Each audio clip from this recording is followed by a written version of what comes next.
All right, hello everyone, and peace of the Lord to all of you. And his name is glorious, and his name is Christ. Let us invite our friends, and let us do the good work for today. Um,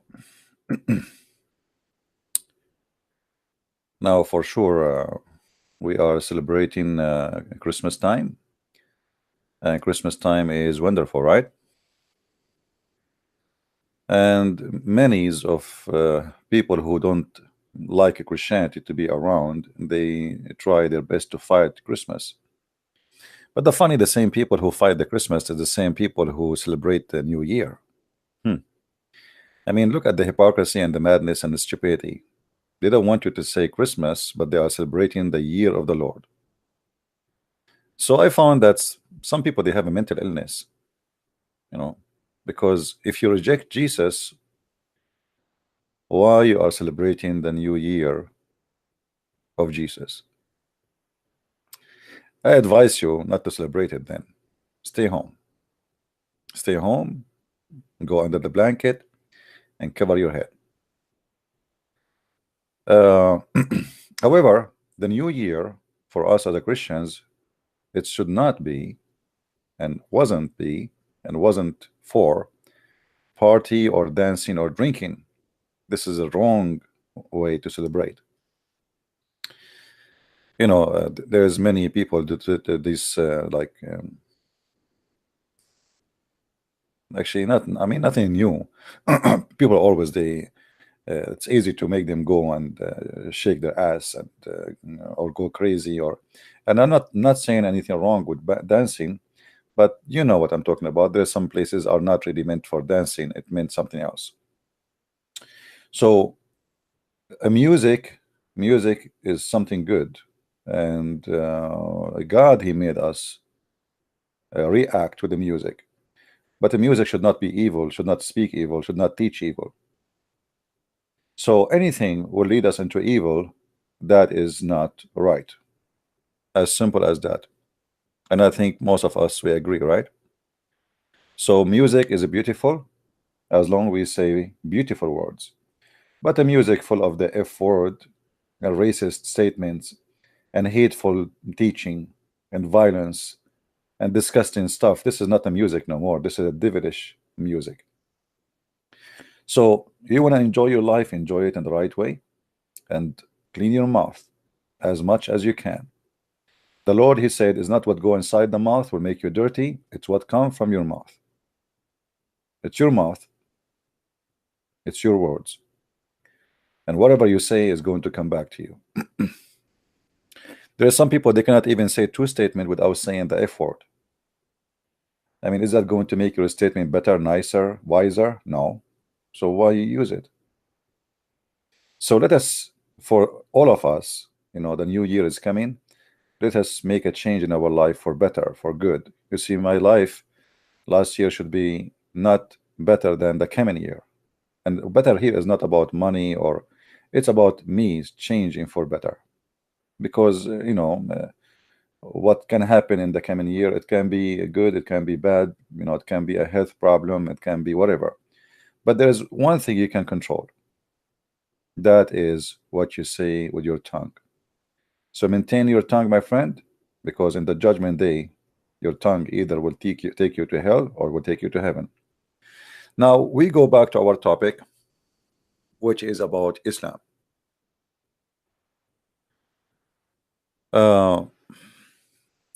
Always, yesterday we have a video to answer this kid Hijab, who, by the way, his last name is Veil, and yet he was making fun of me, saying Christian princes speak from behind the veil. The problem of Muslims, this is why they don't debate me, because they knew that whatever they say to me, I'm going to get them busted.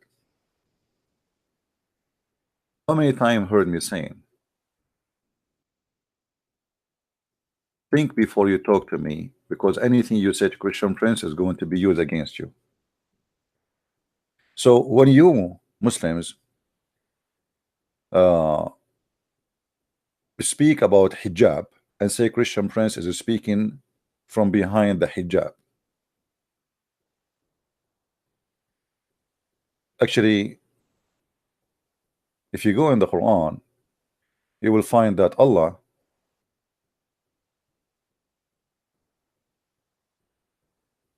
will put your prophet behind the hijab, supposedly in the judgment day.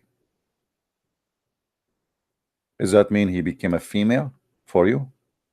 So when a Muslim he make fun, and so obviously they are making fun just because they don't want to debate me. They are making excuse.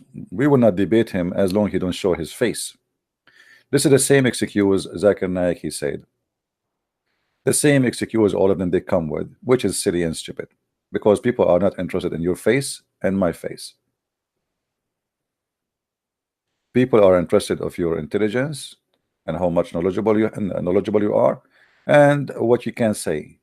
We want your answers. You see, when he have a debate with David Wood, the only thing I remember about the debate is a video, short video somebody posted of Hijab camping his hair, which is funny. You look like a monkey in the stage. I mean, you could not even hold yourself from. He opened the tablet, he turned the camera on, and he started combing his beard, slow motion beard. I mean, obviously, you are the one who take care of a look. You know, for you, it's maybe you are going there to be noticed by girls. For me, nobody knows who I am, and I get the blessing of nobody glorifying who I am. They don't even know my name. Christian Prince one day will die, and nobody will know even who is this guy. So you see, the Lord he said, when you do with the right hand, don't let the left hand know. So I do my best with the right hand, and the left hand don't know. The Quran speak about Allah that Allah never spoke to any human being except from behind a veil. And the funny hijab, he said, maybe Christian Prince is not a human. Maybe he does not even exist.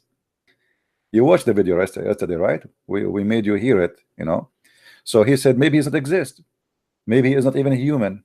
Okay, well, how come you don't say the same logic for your God? Your God, he never spoke to Muhammad, never saw Muhammad. Muhammad even never heard his fart. Yet you believe in Allah and you are defending Allah and you are fighting for Allah.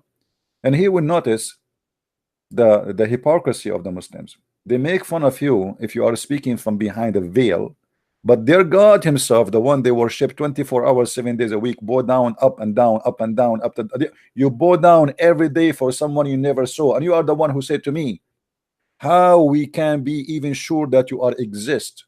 Maybe he's not even a human, maybe he's not exist. Who is your God then?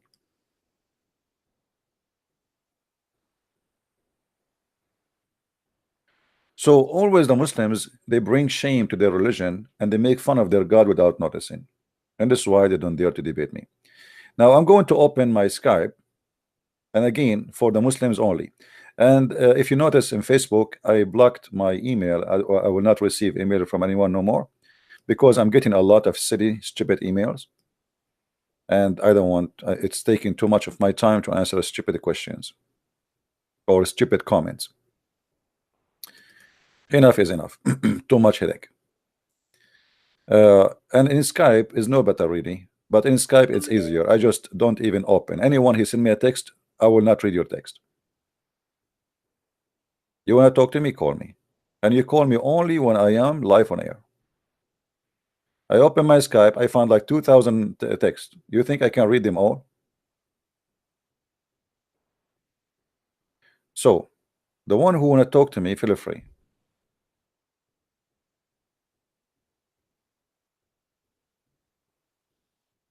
All right.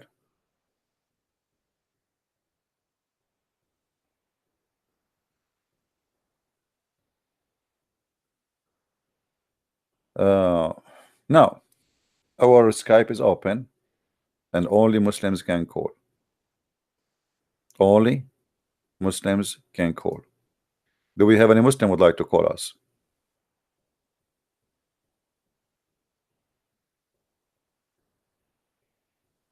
Do we have any Muslim who believe in Allah?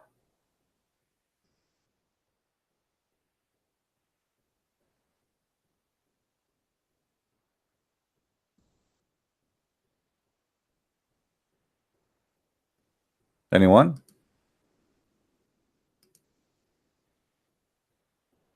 All right. Well, you will see, they will notice that Muslims, they are not really confident about their religion unless they are debating their own, which means the Muslims, he always debate himself and he win the debate. And if he debates somebody who do not know Islam, neither Christianity, that will make them feel good.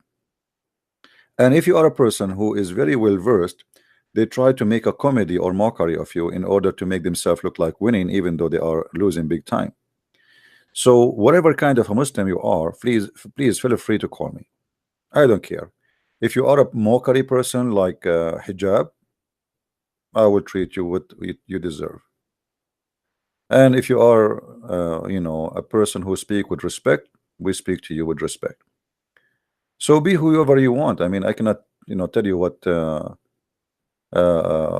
you need to say, what you should not say. Speak of yourself as much as you want. Uh, you noticed yesterday in the video we made, this Hijab, he said that Allah is not divided, and this is why he refused to say Allah has parts. But this is stupid of him to say, because none of us said that Allah is divided because he have parts. Our parts is not really or necessarily is separated from us. My hand is part of me, but it's not separated. I'm not divided. Very silly argument, and the whole idea is to avoid answering the question which we rose and we question how Allah can have hands and foot and leg and eyes, etc. But yet the Muslims, they say that how you worship a man. Okay, who is your God? He's not a man. Okay, but who is he? They don't know. What we know that Allah have a hand, Allah have a leg, Allah have eyes, Allah have 5 fingers, and he have 2 hands in the right side. So all your oppose is opposed to what exactly? Your God is a physical being, my God is not a physical being. You see, when we say God, we say Christ is our Lord, we are not worshiping the man who became God.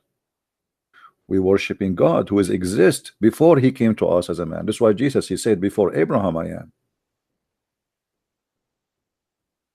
So his existence have nothing to do with him being born in the flesh of a man.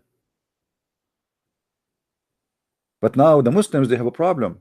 They have a God who he is a man, or let us say maybe he's a beast. Because you see, when we say beast, what beast mean? Beast is something, it's a creation which is not from mankind. The Muslims, I just saw a comment in Facebook, a Muslim, she was saying, how you worship God who eat?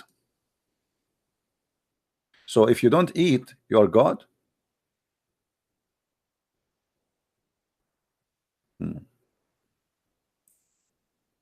I saw many idols who don't eat, and the black stone does not eat.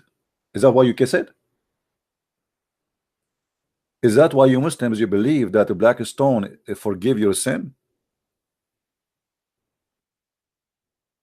Hmm? Maybe is that the reason? Because the black stone doesn't eat?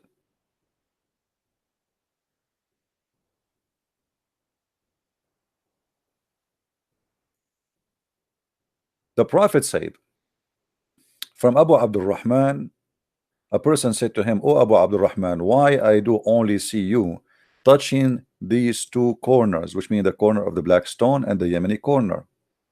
Yemeni corner is a corner have stones similar to the black stone, but it's not making a shape, it's just a stones in the wall, and those are stones brought from Yemen. That's why it's called Yemeni corner.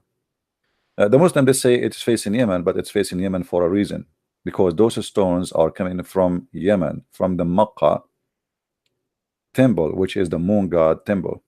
So if you touch those 2 corners, the Prophet said touching them erase sin. Isn't it this is a pure paganism?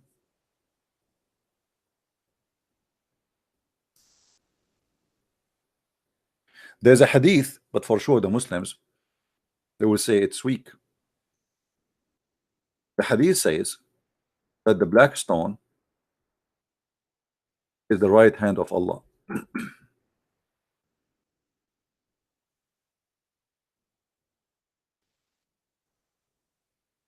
Let's see if we can find it for you in English.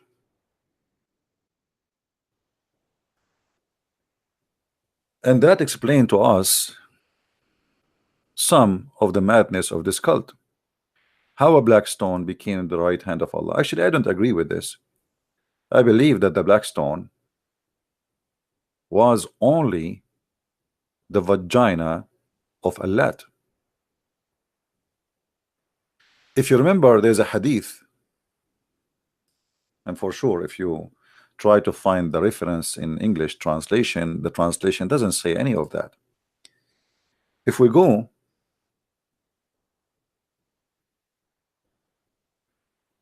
and search in the hadith, we will find the following. Once Abu Bakr, he was arguing with somebody who don't like Islam. So what Abu Bakr, he said to him, and I challenge any Muslim to say I'm lying. By the way, if we read in English, we don't find this. In English translation, it's gone. In Arabic, it says, فَقَالَ لَهُ أَبُو بَكْرَ أُمْصُصْ بَضْرَ اللَّاتِ, suck the clitoris of Allah.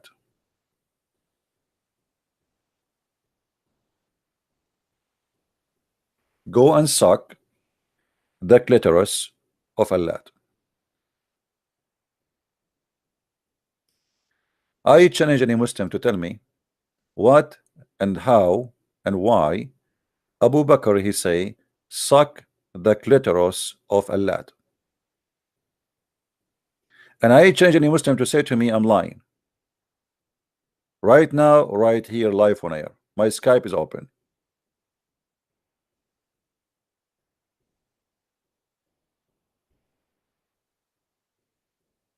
Any Muslim?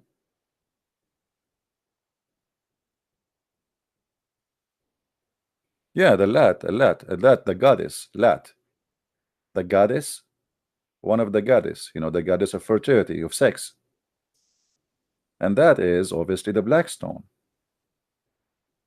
The black stone is a vagina. You know, if we go right now and search in Google, I mean, it's not, you do not need to be a genius to notice that there is something fishy about this black stone.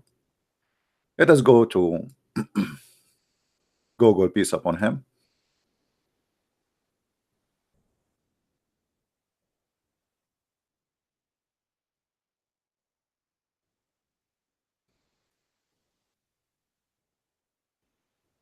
All right. I mean, a little look, you will notice right away that there is something wrong with this stone. The shape. Do I need to explain to you details? I mean, and now that makes sense, right? That makes sense. The shape of this, even the frame of this stone, the way it's made, you know, obviously, this is sexual. And we showed you before, if you have my book, Sex and Allah, if you remember,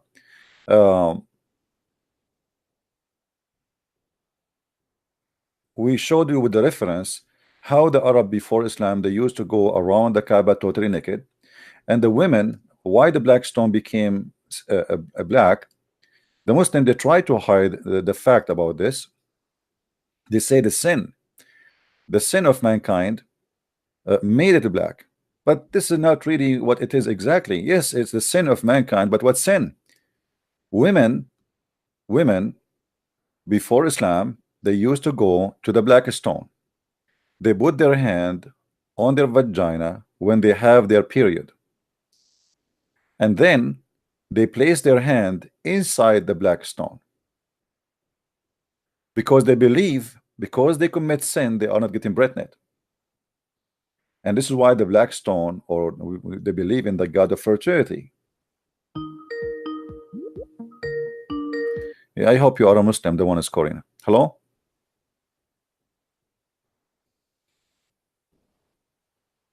Hello.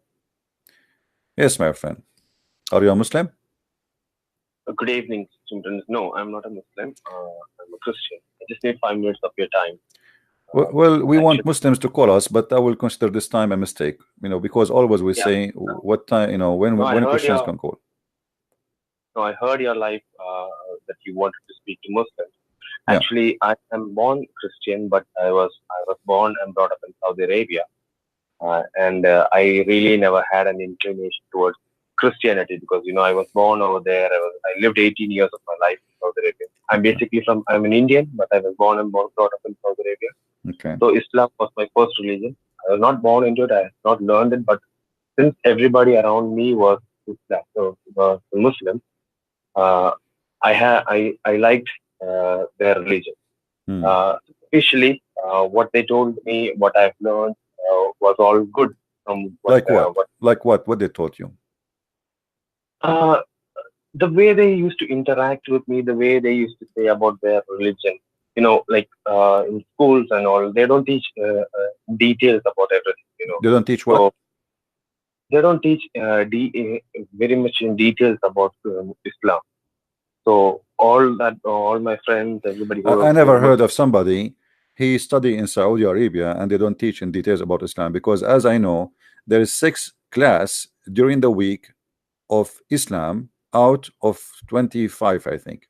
So how you did not learn too much about Islam in a country, teach 6 yeah, classes a week, when we say 6 because classes doesn't mean just 6 hours. That's 6 yeah, okay, subject. but Okay, so how yeah, this will happen, please? yeah. I studied in international Indian school, which Oh, was okay. run by Indian embassy. So Yeah, but this is not a Saudi school then. This is not a Saudi government school. no, it's not the Saudi government school. Yeah. It's run by Indian Okay. embassy. Okay, my friend. It's Let us go to that. So, do you think Islam is a good religion or not? uh, right now, after watching your videos for the past 4 5 months, I really do. I have a change of heart. I don't really believe like what I thought previously is the right thing right now. Okay. Uh, I So, feel like Islam. did you decide to leave Islam or not yet?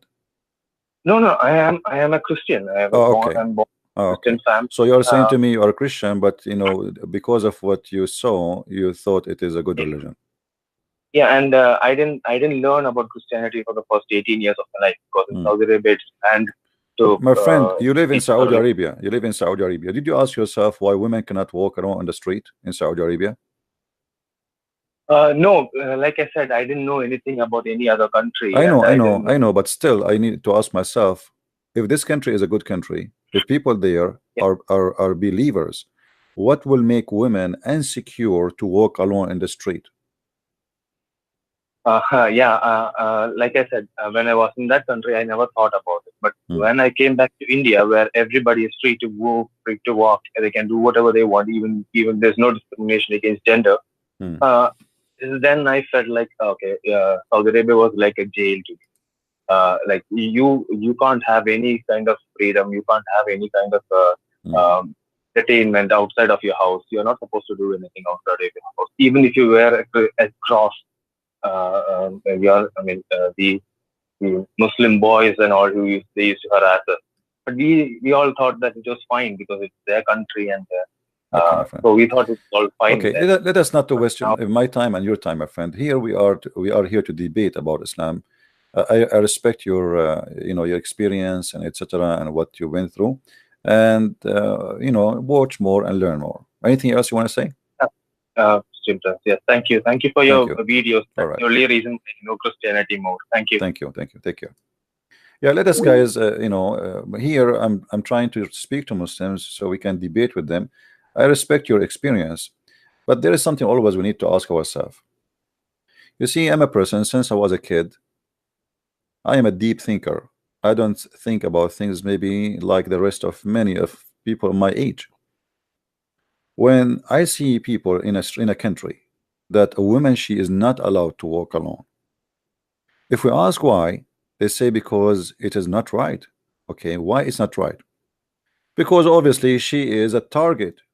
Because this society made the woman nothing as a human, but she is just a vagina as the black stone in front of us. So when in this country, because it's a corrupt religion, When they see a woman in the street, they don't see a human being, they see a vagina, a walking vagina. It's like somebody is hungry, he did not eat for a month, and then he see a chicken walking by. He don't see a bird, he see a barbecue chicken. His saliva will start coming down. And this is telling us that this society, Islam did not create a healthy society. Islam created a corrupt, sex addicted society. As simple as that. If this is a religious community and the Sharia law is implanted, then we should not be worried about women walking alone on the street, because all are believers and they should be good, and women are secure and nothing will happen to her. Why a woman in USA, she walk alone, she go do shopping, she drive her car and nobody jump on her? And they are not supposedly religious as the Saudi. Yes, in America we have a great number of Christians. Like Sunday today, if you go to any church, you will not even find a place to park your car. America is not like Europe. But still, you know, there is other religions, there's other groups, there is a Hindus, there is atheists, there is etc. There is. But women, they go in the street and nobody. And actually, in America, if you just say a sentence to a woman, let us say you saw a woman and she is beautiful, and you say to her, "Wow, sexy," huh? If they got you busted, they will they will register you publicly as a sex offender just for doing that. You are a sex offender, which is a big humiliation for any man, and it's a crime actually. Muhammad, when he saw a woman in the street, what Muhammad he did? He stared at her until he arose, until almost he is going there. And then he left his friend in the front of his house. He went to his wife inside the house, and she was tanning leather, and he had intercourse with her. And then he claimed that women, they come by the image or the advance in the image of the devil, the shaitan, and they retreat in the image of shaitan. But who is the shaitan here? Here you will see the hypocrisy of Muhammad. If I am a man who saw a woman, and the woman, she is doing nothing wrong, she just walk in front of me, and I claim that because I got it, she you know, I get horny, she is the reason, and she is the devil. This is the mentality of Muhammad, where he is the devil, but he blamed the women that she is the devil. And look here how insulting it is, even to God.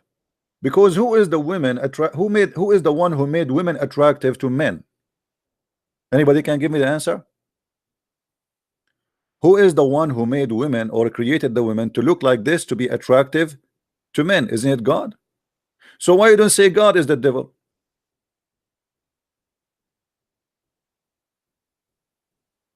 It's not her fault. If I don't want to go in details, I don't want to be like a low class person, but we are speaking about you know, I mean, religion, and so we have to go a little bit in details so people will see how silly it is.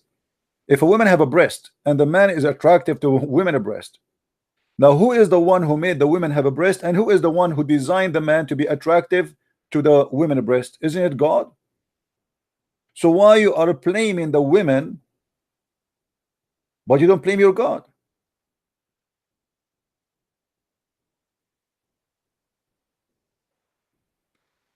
You know what I mean, guys? This is hypocrisy. And the woman, she did nothing wrong. I mean, if she was walking naked in her bikini in front of him, and he is sitting in front of his house, and he, oof, wow, look at this, man, she is exposing her nakedness. It's just a woman walking by wearing Arabian clothes, and she is a Muslim too, which means obviously she is wearing even a burqa.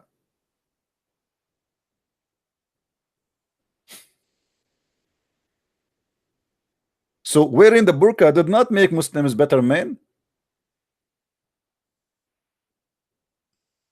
right?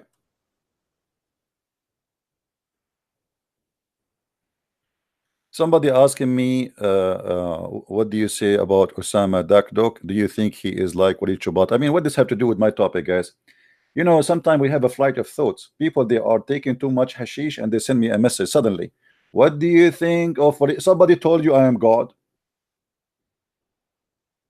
People are people. Walid Chubat is a good person too. Sometimes he make mistakes. I make mistakes.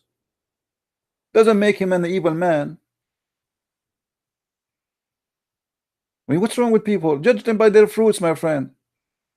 You have a brain. I do have a brain.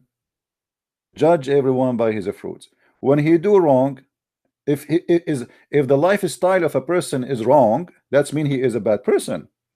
But if he do one time wrong, forgive. For God he forgive. What Jesus says to us about how to pray. We Christians, we need to learn how to be Christians. Like one day I was upset from Rich Shabbat because he made a video against the son of Hamas, and I felt he did say that because of jealousy. So even though still he is not a bad person, sometimes the devil, he cut to your heart, he make you, you know, sin.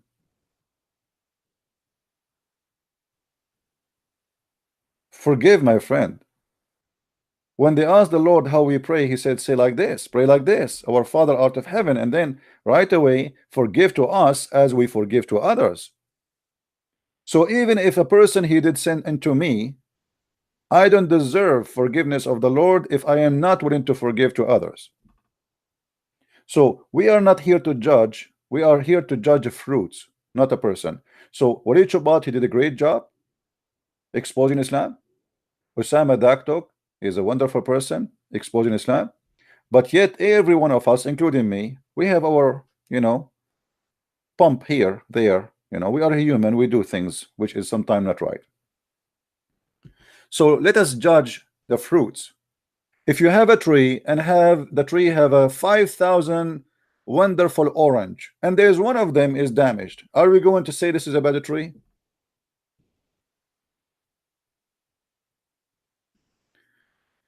Be smart, my friend. Now see, you took us out of our topic for your question. Please don't send me those questions. Now as you see here, Muhammad, he is blaming the women for she is the one made him horny. Muhammad, not only that, he go far in his attack on women, blaming because Muhammad is Islam is a man-made religion, made by the man for the man. The purpose of Islam, Muhammad, he knew that the one he need them to make him victorious is not the women. The women are not the one who will carry the sword. So Muhammad, he made it clear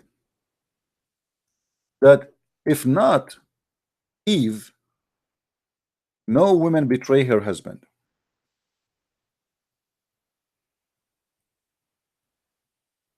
And here you will see the hypocrisy of all the Muslims, including Muhammad. The Muslims, they say we don't believe in original sin. Original sin. How many times we heard Muslims saying we don't believe in original sin?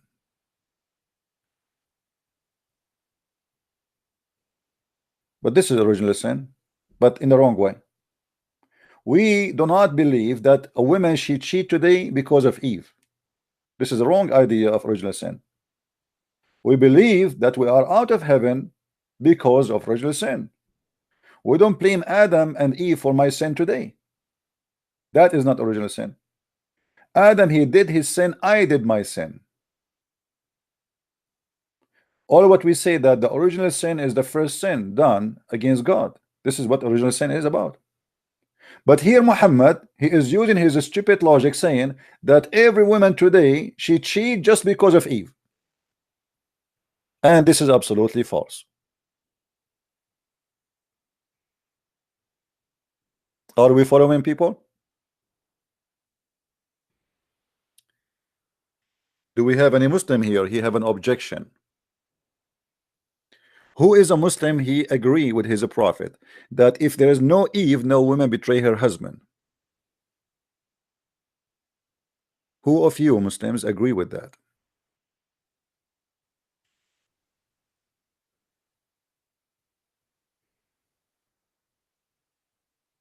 Anyone would like to give us a call? Only Muslim, please. I don't want to receive a call from non-Muslims. Here we notice that Muhammad, he have a lack of intellect and lack of ethic. Because if this is the case, that mean you, Muhammad, don't respect your mother, you don't respect your wives, and you believe that every wife or every woman, excuse my language, is a whore. The Muslims, they say, the Bible say that Eve, she betrayed her husband. That's what they claim. And they say that this is not right. But the funny that Muslims do not know what their prophet said, which is totally false about what we believe in the Bible. The Bible is saying clearly that God, he punished them both, man and women, for their sin. He did not blame the women alone, he did not blame the man alone.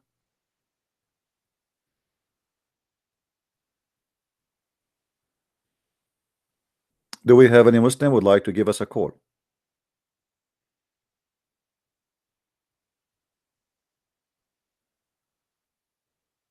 Now, somebody asking about Abu Huraira. Just to tell you, Abu Huraira, one of the most famous companion of Muhammad, but many of you do not know who is this guy and why he is always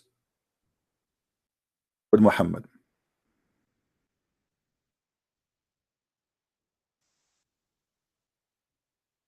He was a hungry man, poor man. He accompanied Muhammad just for the sake of food.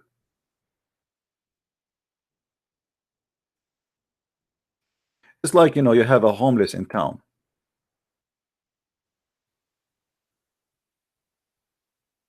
And this homeless, he noticed that wherever Muhammad he go, food is for free for him and who is ever with him. Abu Huraira, he's stuck with him.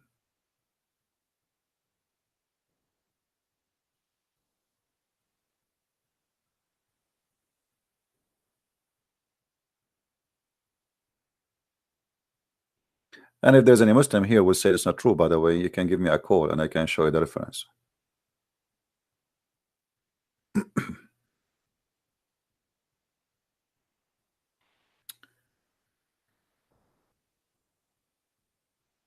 And there is a reason Muhammad he like Abu Huraira, because he is in deep need of food, free food. Whatever Muhammad he's saying, Abu Huraira he says Allah and the Prophet knows best. He is extremely subdued. For this guy, all what he need is the company of Muhammad, so he will have a free breakfast, free lunch, free dinner.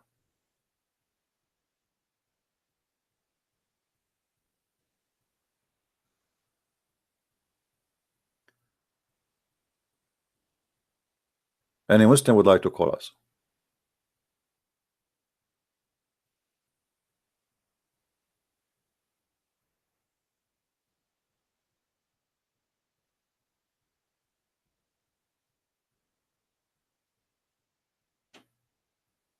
Anyone?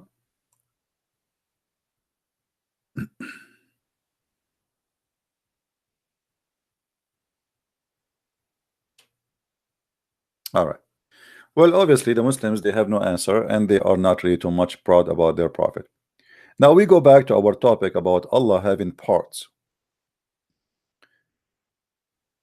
While all the Muslims agree that Allah has hands, have legs, have foot, have eyes, and we showed you the videos yesterday in the other account, some of the Muslims, because they are naive and or they are, it's embarrassing, rejecting a belief like Christianity just because the God of the Christians, he became a human, while their God, he did not become a human. Their God, he himself, the origin of him is a physical being. So how it is not accepted to worship God who is a physically in a form of a human, but it is okay to accept God who is physically in a form of any human, because they say he is not a human, no problem. So what he is, I don't care. You see, let us say there's a creature is not exist in this earth. and there's nothing like him. That is Allah then, because all the excuses the Muslim they come with that are nothing like Allah. And actually there is a statement of a big scholar says, whoever compare between Allah and his creature, his creation, he is a kafir. Whoever compare between Allah and his creatures or creation, he is a kafir. But this is mean that Muhammad is kafir. Because the first one who compare between Allah and a man, his name is Ad-Dajjal, it was Muhammad.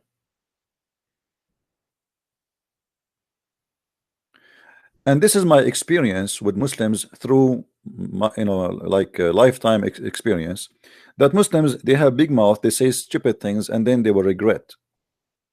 You see, you will look like a smart Muslim as long you are not speaking to a smart, educated person. A bunch of dumb people. They say the Prophet said Allahumma salli. The second you say the Prophet, once I called an Arabian TV. I wish I have a recording for it. The Muslims they have something about them. The second you say Muhammad, everybody have to say sallallahu alaihi wasallam because they don't dare. I mean, the second you so I called the TV station. I said the Prophet sallallahu, right away, all of them they repeat with me sallallahu alaihi wasallam. I said when the Prophet sallallahu alaihi wasallam. The second I say the word, I keep repeating the word the Prophet, and then I said to them after they made it many times, and they said zidu alaihi salatu wasallam. They said, which means increase more prayer on him. Allahumma salli wasallam. So I spent it like 10 minutes just making them repeating Allahumma salli wasallam. It was hilarious. Isn't it obvious that I'm making fun of you? But just because I'm saying sallallahu alaihi wasallam, who dare to question why this guy is keeping saying that? Who dare? Who dare to say to me, stop saying that, man? If I continue until tomorrow, keep saying sallallahu alaihi wasallam, he will never dare to hang up on me. He will never dare to say, what are you doing? Because then the Muslim, they will say to him, what's wrong with you? He's saying sallallahu alaihi wasallam.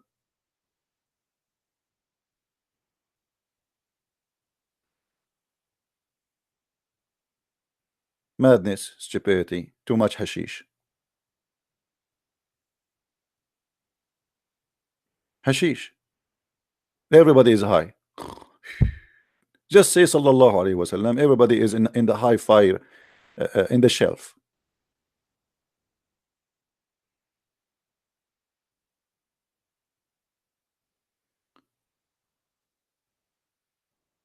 Who is a Muslim when I call us and correct us?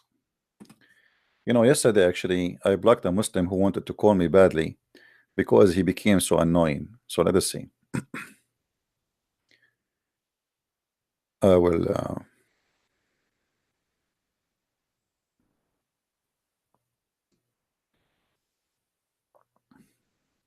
check the contact.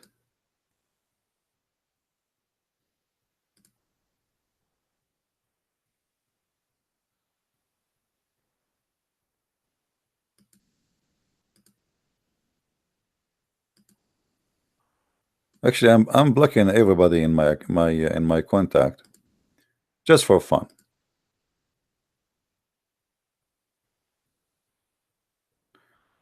Actually, the list is so big of people who I need to unblock them. It's endless. Because there's like there is some of them even they are calling just to make a funny noise, etc. So I keep it blocking. Anyway, do we have any Muslim would like to call us? Anyone? Any two? Any five?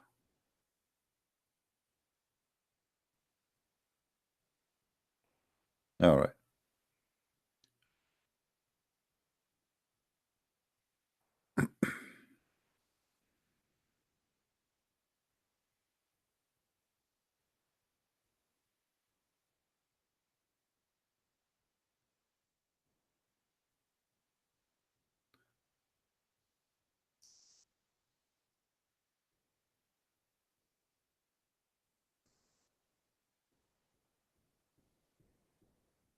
Hmm. Let's see this guy.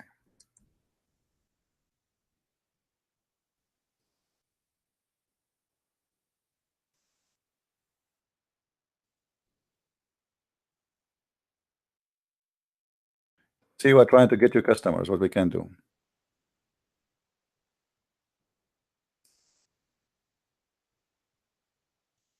Any Muslim would like to call us and tell us one good thing about Islam? Just one good thing. I don't want to hear about bad stuff. I am desperately in need to hear one good thing about Islam. Just one. Or who want to give me a proof that Islam is coming from the true God? I should learn Indonesian. I wish, my friend. I wish I speak Indonesian. I would, if I speak Indonesian, I would make a special program just for the Indonesian people. But I don't speak. What I can do?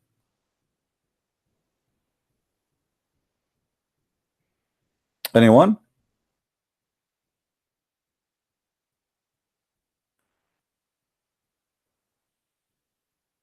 Who is a Muslim in the chat? You want to call me? If you are a Muslim in the chat and you want to call me and you claim that you are blocked, give me your name.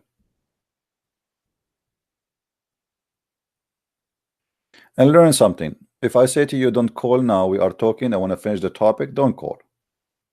Because then the only way to stop you is to force me, myself, to block you.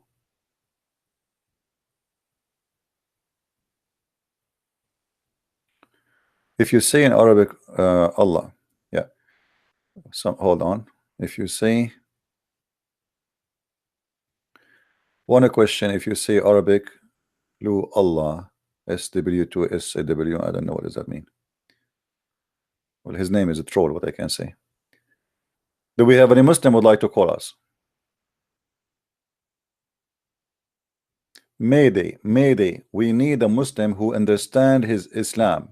Until now, we could not find one Muslim understand who is Allah, what is Islam, and who is Muhammad. Not a single Muslim. You people, you keep worshipping God, you do not know who is He. If I ask anyone who is Allah, look what they will say to me. He is the creator. But the Quran says Allah is the best of the creators, which means there's many creators. So this is not an answer. Otherwise, you have to accept that the Quran made a stupid comparison between two are not exist. When I say I am the best of the creators and there's no other creators, either I am a liar or there is creators. Do we agree, people?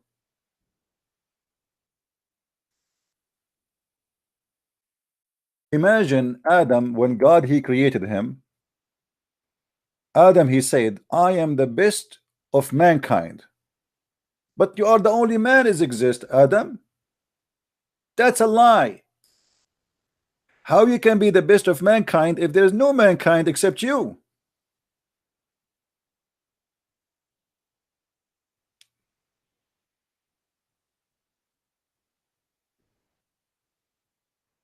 Do we have any smart Abdul in the bushes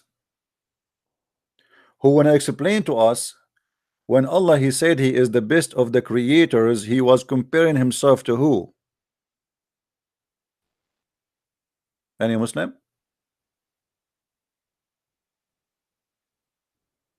It's very hard to follow up with the text. The text is so fast, but you know, I'm sure my voice is clear and Muslims they are hearing me.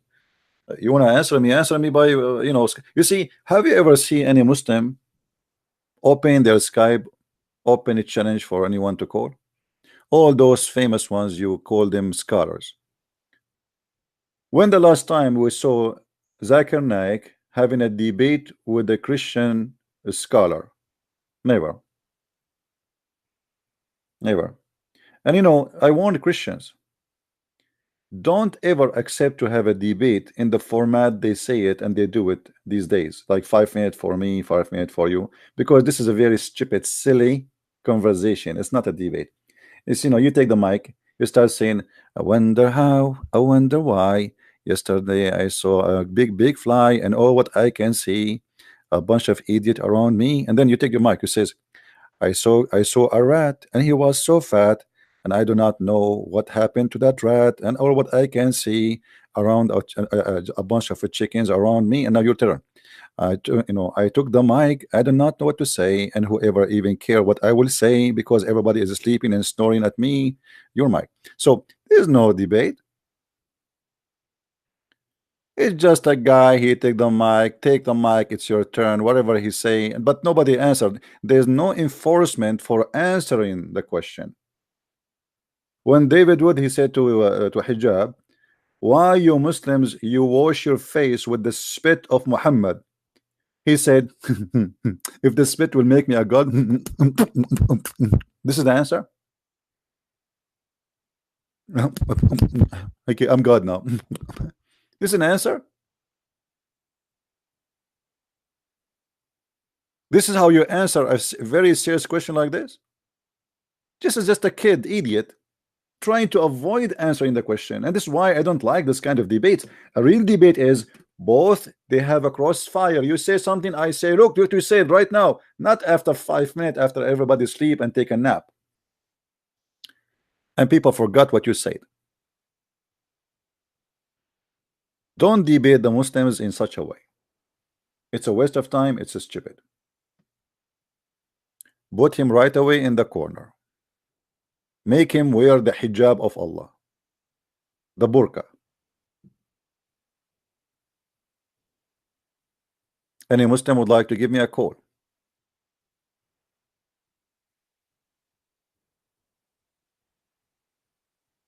And at the same time, when you debate a kid, you are just helping who? Like I saw in the other day, somebody sent me a link, and in the channel of David Wood, they have a debate with this guy. What's his name? From Nigeria. I mean, why you want to debate with this guy? I don't mind you call me live, but this is not a debate. This is a spanking. But to make it like an official debate between this guy and this guy, you are living up this person who is no one. He don't even know how to say his prophet name correctly.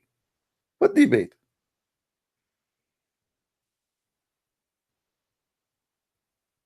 This is a debate. No, we have a topic. The topic is Allah have parts. Allah have hands. Allah have legs. Allah have ass. Allah have eyes. Allah have shin. But yet the Muslims cannot tell us who is Allah after all of this. Allah has no spirit. He is not a spirit, and he has no spirit, but he is a physical being. But yet the Muslims, they will say to us, none like Allah. How you say to me, none like Allah, but Allah, he says he have a foot. The second he say he is a foot, it means it's a foot.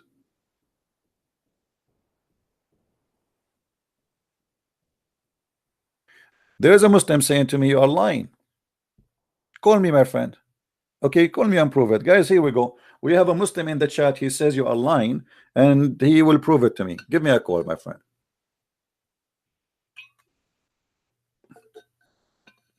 Can you call me, please?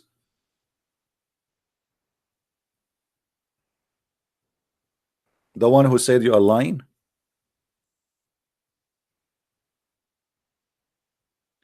You cannot call me?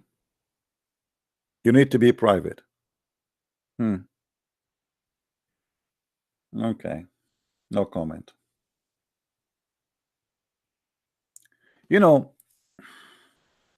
I never saw a God who teach lies as much as God. His name is Allah. Let me show you. If we go to chapter 3, verse number 28, as long you are accusing me of lying, I mean, lying is official part of the cult of Islam. It's a must. You cannot be a Muslim unless you practice lying as a daily practice of your religion. So I don't understand how a Muslim even dare to speak about the word lying when your prophet, he taught you to lie. Isn't it your prophet? He said a Muslim can lie in 3 things: to his family, to his friends, and to his enemies. Who's left? Who's left?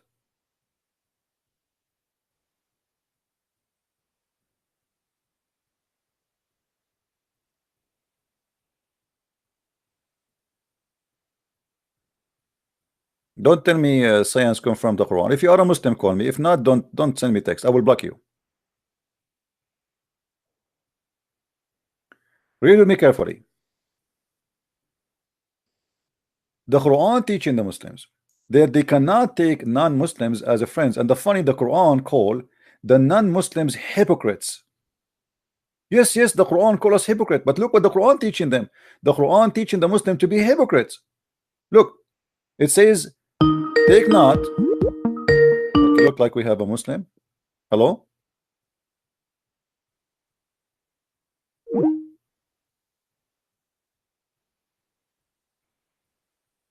Why you hang up?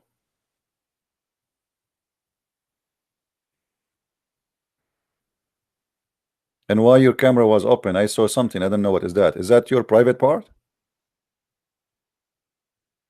Are you Muslim showing me your private part in the camera?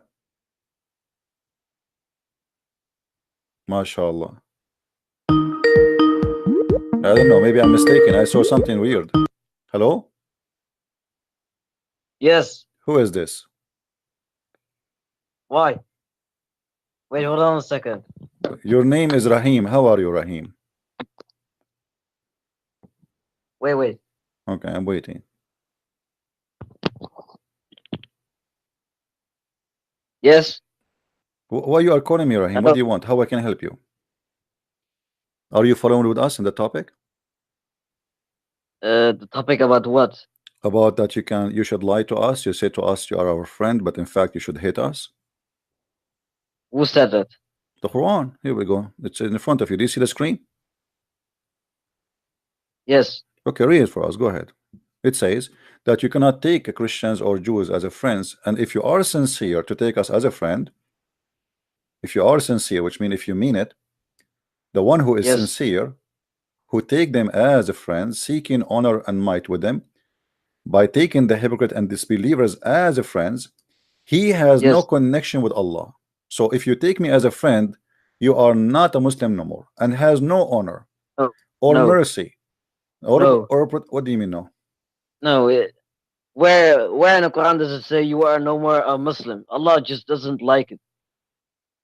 Allah don't like it. What if I show you? Yes. What if I show you the verse? What you will do? Okay, show me where it says you But are no. Let non-Muslim. us make it clear. Are you making a challenge for me? Because that will put me in the corner if I could not show you. To be honest with you. Yes. Okay. Challenge. Yes. So it's a challenge. So if I show it to Yes. you, what you will do, my friend? What will happen if I show it to you? What is next? I don't know. Okay, you don't know. I don't know too. Okay, let's go to the Quran, because you are challenging me, and this is embarrassing. And what if a Christian prince, he could not prove what he just said to you? That will be bad. So what about we make a challenge that if I show it to you, you agree that Muhammad is a fake prophet, and if I don't show it to you, No. I agree that Muhammad is a wonderful man. No. No, He's not a okay. fake prophet. He's not a fake prophet. Oh, okay, I see. Chapter 5, verse number 51. Can you read for me the verse, please? 51. Yeah, I'll read it for you in the screen. Do you see it? Yes. Read what it says. Oh, you will believe, take not the Jews and Christians as friends. They are friends one to another. Ye among you will take them as friends, though Allah guide not the wrongdoing. It doesn't say that they are non-Muslims. Allah just doesn't like it. Read. Why you stop reading? What wrongdoing? Read. What do you mean? Read. I read the whole verse. No, you did not read. It says the one who take you as a friend, he is one of them. Yeah, but it doesn't mean How you can that be they one of are- us? How you can be one of us? What does that mean? You are one of us.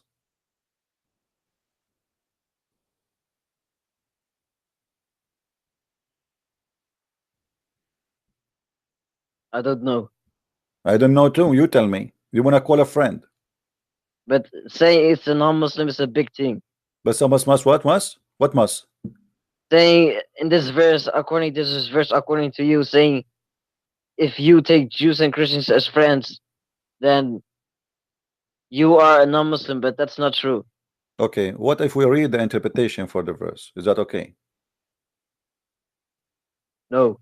No. So No. what we should do? Should we go to the zoo now? As long you don't read the interpretation of the Muslims are not accepted by you. The Quran is so clear, is saying that the one who take you as a friend, that take them as a friend, is one of them, which means he's not a Muslim no more. He's one of them, not one of us. Who is the Muslim? Is one of us. Was us who? The Muslims. One of them is one of them. No. My friend Rahim, do you take hashish? No. Have you ever tried hashish? No. Okay, then how you explain to me your prophet saying things like in the heaven of Allah, Allah will give you, you know, a penis will never sleep. Yes. So do you think this is hashish or this is true? It's true. It's true. Okay. Yes. And what make you think this is true? What do you mean? Well, I don't know. I mean, okay. What is going to be? Allah will, He will made your penis from what? From concrete or what? How your penis will never go to sleep? What does that mean? Your penis will, excuse my language, will be always like a concrete forever. Means you're horny. But it says he will never go flaccid. Your prophet says that. Yes. Okay. And what is the purpose if you're not having sex? Let us say now you are eating a sandwich. Why you need your private part to be a concrete? Maybe it says you're always horny. Okay, I know, I understand that you are always horny. So now you will have sex with the apple. You are eating apple now. Why you need to be horny?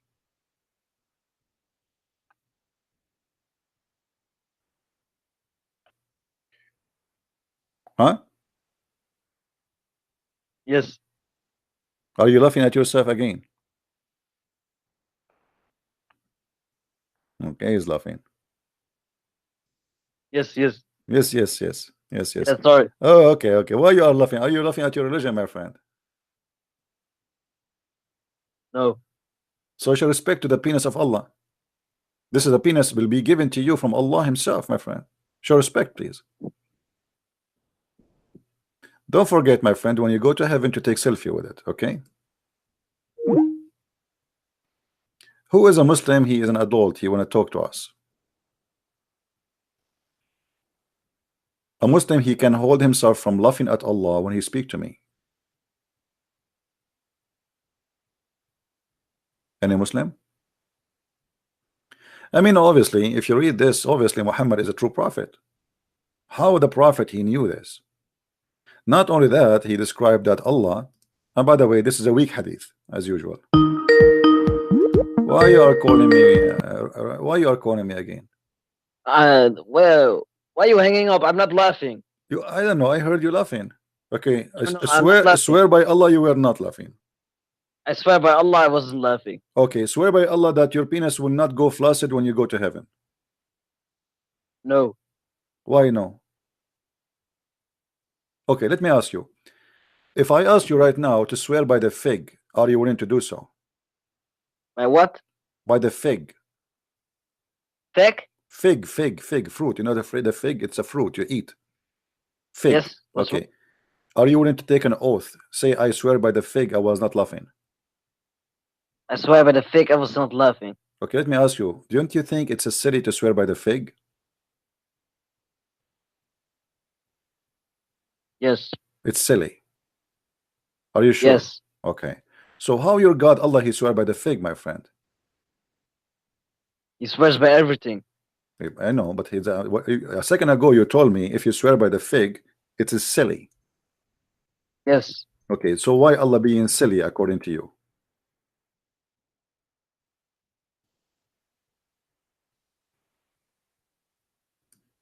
I don't know. I never heard of a God he swear by fig. I swear by the fig, and I swear. I don't know. I mean, your God, obviously, when he said that, he was very hungry and he missed the fig. You know, what if your prophet he ate shawarma? Do you think your prophet he will make a Quran says, I swear by shawarma? I don't know. I don't know. I have a feeling you are laughing inside you. No. No? But No. you swear by shawarma that you are not laughing. I swear by Shaman, I'm not laughing. Okay, welcome to the shawarma religion. You just said shahada, you accepted shawarma God as God for you. Don't you think No. that the one who swear by fig, it's mean he worship the fig? No. What do you mean no? I swear by God, I don't swear by fig. So when Allah swear by fig, obviously he's worshiping fig. Otherwise, No. how? Huh? When I say I swear by my father's grave, it doesn't mean I'm worshiping it. Yeah, but because that is a great meaning for you, a great value for you, right? You swear by it, right? Yes. Okay, so what is the great value of the fig for Allah? Vitamin D, A, B, C. What is the purpose? He get vitamin from there? Why Allah swear by the fig? I don't know. But you just agreed that you swear by what is have a great value for you. And now we are talking about God. Yes. Okay. You know, we have a guy, his name is Omar, and he is saying this discussion is stupid. Why you don't call me Omar and do better from your Muslim friend? Omar, can you call me? Okay, call me Omar. Here we go. I will hang up in this person. Don't call me Rahim, otherwise I will block you. Don't call me again now.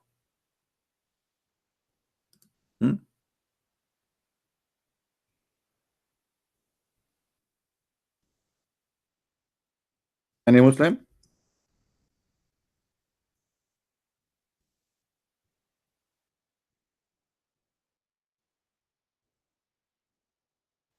Who is a smart Muslim? He have something to say to us, something smart.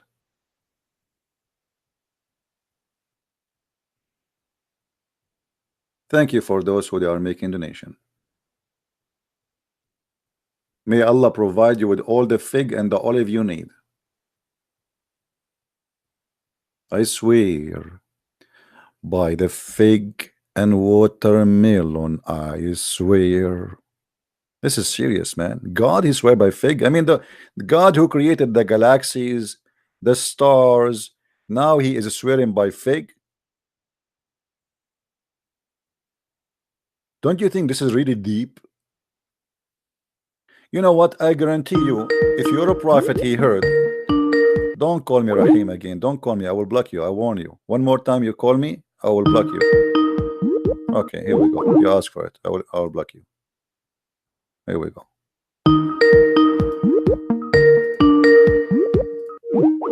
You are gone. Any Abdul? What is the purpose of God swearing by fig? Is that serious? Or this is a joke? God. I mean, do you know how big the universe is? The earth itself is not even a dust in the universe. Yet your God, he swear by the fig. I'm so glad that your God, he did not go to Hawaii and he see the coconut there, because he will make a chapter. It's called the chapter of the coconut. The coconut. And what is the coconut? You have no idea what is the coconut. Quran chapter coconut verse number 101.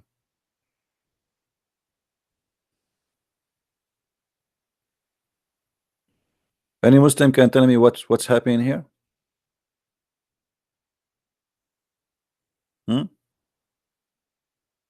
Actually, banana. You see, let me show you the Muslims what they do with their religion.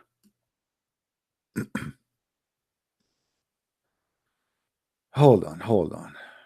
I mean, what we can do. Bad boys. What we gonna do when I come for you?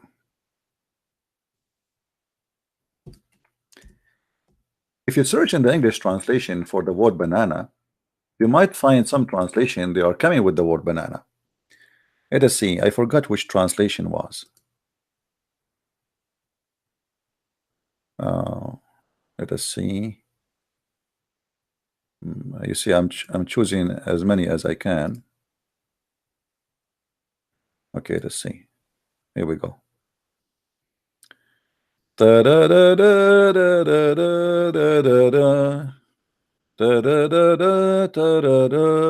mean, do you see this? Isn't it? This is beautiful. Banana. Allah promised Muslims in the heaven banana. The Republic of the Banana. Allah promised me in heaven banana. I was really so worried that Allah will not give me banana.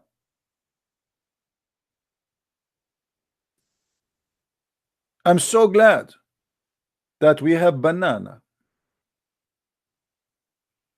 And by the way, I don't know even how they come with the translation of the banana here. I mean, how you know that this is banana? Let us go and see the interpretation for this verse and see if the translation is accurate. Chapter 56, verse number 29. Okay. Banana. May banana take you.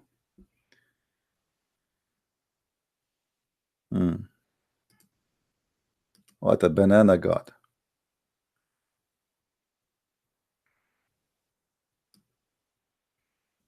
Even here they are saying this is banana. Huh. Interesting. I don't agree that this is really banana. I believe that طلح. Let us see what the طلح is in the Arabic dictionary.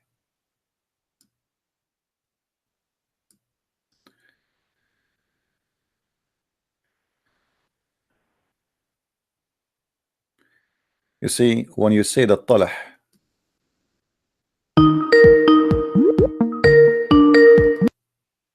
hello? Hello. Yes, my friend, how are you? I'm fine. How are you? I'm all right. Are you a Muslim, my friend? Yes, I'm Can you speak louder, please? yes, I'm a Muslim. Okay, can you speak louder, please? Yes, yes. Yeah. Okay. All right. See here, guys, I just went to the Arabic dictionary just to prove that this is not a banana. Hello. Yeah. Hello. Yeah, they say that it's a banana tree, but they are trying to compare it to the banana tree. The fact it's not. Yes. It Hello. says, I hear you, my friend. Hold on. I hear you. I hear you. Hold on. Okay. It says, and it's a huge tree. من شجر العضاء له شوك وصمغ. It have needles and have glue come from it. And I can't hear your voices. you cannot hear me? Do you hear me or no? Hello? Okay, call me back. Call me back. So you see, even they try to make it banana, but this is not a banana. This is not a banana. Have nothing to do with the banana. Anyway, Muslim translation. But here we go. You want banana, you will get banana in the heaven of Allah. Ajwa is the palm tree fruit. This is what ajwa. After you collect the palm tree fruit and they became old on time, they became like more sweet and more sticky. That is the ajwa. Okay.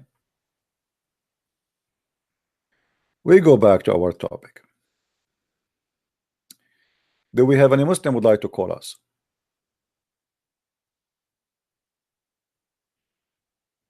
We got a Muslim who called me, but obviously his voice is not working. By the way, Muhammad, he said that if you eat 7 ajwa, no poison can kill you.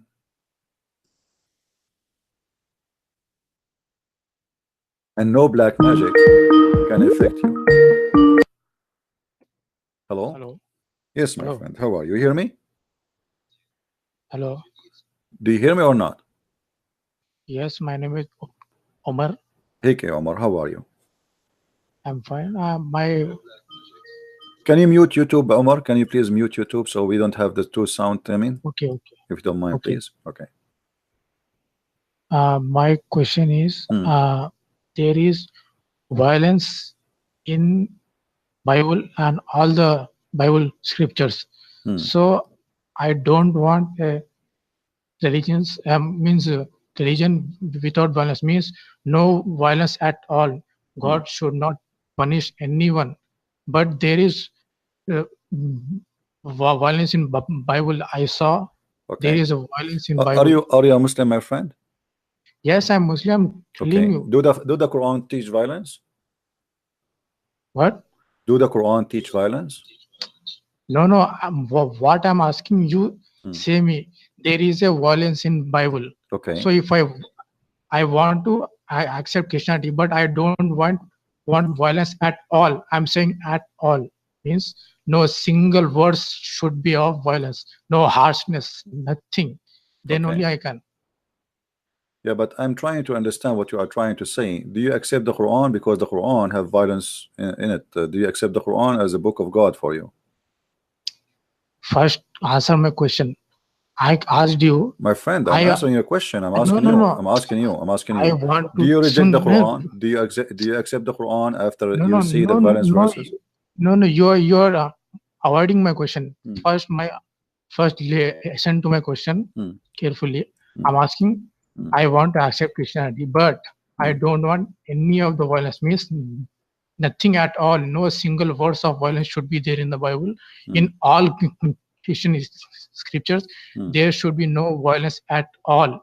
But your God, Jesus, God is saying to kill children. What is this? Where my God, he said kill children. Do you know?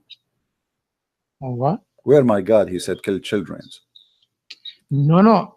I'm talking about violence. Violence is there. My friend, I understand. I'm trying to understand what you are trying to say to me. Now, okay, let us make it simple, my friend. Let us make it simple, my friend. I don't remember. Okay, hold on. Wait. I don't remember the Bible verses carefully, but there is a violence in Bible. Okay. Okay, the violence in the Bible is very simple because the Jews, they've been attacked, they've been enslaved, they've been killed, and they have the right to defend themselves. Now, what is the reason for the Quran to have violence? I'm talking about yet you, brother. I am talking to. I'm telling you why the people they live in a society, and people they attack them. The Jews, they've been enslaved twice. They took the whole nation, women, children, even goats, chickens. They take everything. So those people they have the right to defend themselves. Why in the Quran? Okay, okay, hold on. Who is the one who ordered? Okay, let me ask you. Wait, don't avoid my question. I'm not asking you a question. I'm not asking you. I'm having a conversation with you. Take it easy. Let us eat some curry together and we cool down, my friend. Okay, hold on. Listen. No. Okay, let me tell you a story. Let me tell you a story. Okay, hold on. We cannot talk together. I will answer you. God is all powerful. He can do without violence. Why then violence? Okay. Why then violence? Why hurting? Okay, but why you don't ask yourself the same question then? If you are against violence, why you don't ask yourself the same question? No. Your God is loving God. As many Christians no, claim, my God. No, my God. Let me tell you about my God. You have a wrong. No, you have a wrong idea. You have a wrong idea about my God. My God, in the judgment day, He will bring people and He will say to His angels, slay them, for they did not accept me. Don't tell me my God is loving. Don't tell me who is my God. Don't tell me who is my. Don't tell me who is my God. I am telling you who is my God. You don't tell me who is my God. I'm answering you. Shut up. Let me answer you. My God, in the judgment day, He will order His angel and He will say, bring them right here and slay them. This is my God. So you have a wrong idea about my God, and you keep talking like a pregnant woman in the living room. You will not let me talk, right? Are you scared to let me talk? Are you scared to let me talk? What? I'm not scared. Why you are asking me if you will not let me talk? You will not let me talk. Let me talk. Okay, you asked me a question. Can I answer you, please? Your Majesty. You are scared, man. You are scared. Let me answer you. You are the one who is scared. You are the one who is terrified. Get lost. I said, let your mom call me. Let your mom call me. What a potato. He want to ask me a question. He will not let me answer. Who told you that my God is a loving God? My God is a loving God only for those who accept Him. When the judgment day come, there is no loving God no more. There's people go to hell. There's people go to heaven. The love is over. Time for punishment. Love for those who deserve love, and punishment for those who deserve punishment. The Lord and the Messiah. Okay, we have another Muslim. Hello. Hello, Christian Prince. How are you? I'm an Abdul. You are an Abdul. That's wonderful. How you earned this title? Did you buy it or something? I wanted to call you because I'm from Germany. I have wrote you today. Okay. I'm not here to debate you. I think that I'm not so good in English, and I think that a lot what you say makes sense for me to me. But I am born as a Muslim and lived 25 years with my religion, and since a month I get doubts and I watched videos who are critical towards Islam. And first of all, please don't show my name. No, I will not show your name. No problem. Okay. I will not tell anyone that your name is Muhammad Ali Ahmad Muhammad. Abdul 47. Yeah. Yes, I think that you have so much knowledge. Okay, I want to be clear in my mind, because we Muslims grow up with the fear of hellfire, and that's the reason I think why a lot of Muslims don't want to, or fear to face the bad sides of Islam. Yes. And that's the same with me. So when I watch the whole day videos against Islam, and then I close it, and then I get to bed, and then I get the fear again, and then doubts, maybe you will get to hellfire when you leave Islam. You know what I mean? Therefore, I have to be sure that Islam is false. Yes, and not that you. So let us me and you together now, friendly. Yeah. Yeah. What is making you stay as a Muslim until now? Give me a reason. Okay. Only that I am born in Islam, and I have fear that when I leave, I make a mistake for my life, for my entire life. Okay, let me kill this mistake, my friend. Shall I? Yeah. Okay. Yes. Can I? Okay, hold on. Let me show you. Let me show you. Even if you are still a Muslim. So I get me something to write. Yes. Okay. I get me something. Sure. Yeah. Actually, this is a video. You can play it again later. You know. Yeah. Okay. Yeah. I can play it again later. Yeah. Okay. I will show you something in the screen. You can see my screen, correct? Wait. I mute me. You said that Ibn Kathir is a righteous person for Muslims. He's what? Did you ask me whether Ibn Kathir is good or not? No, I'm not asking you. I'm saying, do you see my screen? Yes. Okay. You see in front of me, because you're afraid that if you leave Islam, you might go to hell, correct? Yes. Okay. Look what your prophet, he said, and proven to me Muhammad to be a false madman. Read carefully, please. This is Sahih al-Bukhari. This is not a weak hadith. The Muslim cannot say this is weak, this is stupid, etc. This is a Sahih hadith. So yes. look what Muhammad, he said, and I want you to read with me. I know that your English is not that good, but still I think you can make it, right? Okay, yeah. Right. Muhammad, he said that a person of you,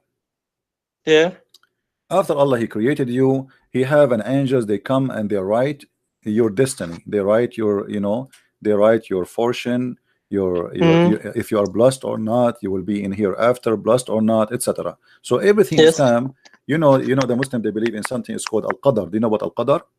Yeah. Which is the destiny, the fate. What kind of fate you are talking about? The fate here is explained by Muhammad. Let us read together. Read with me before you talk.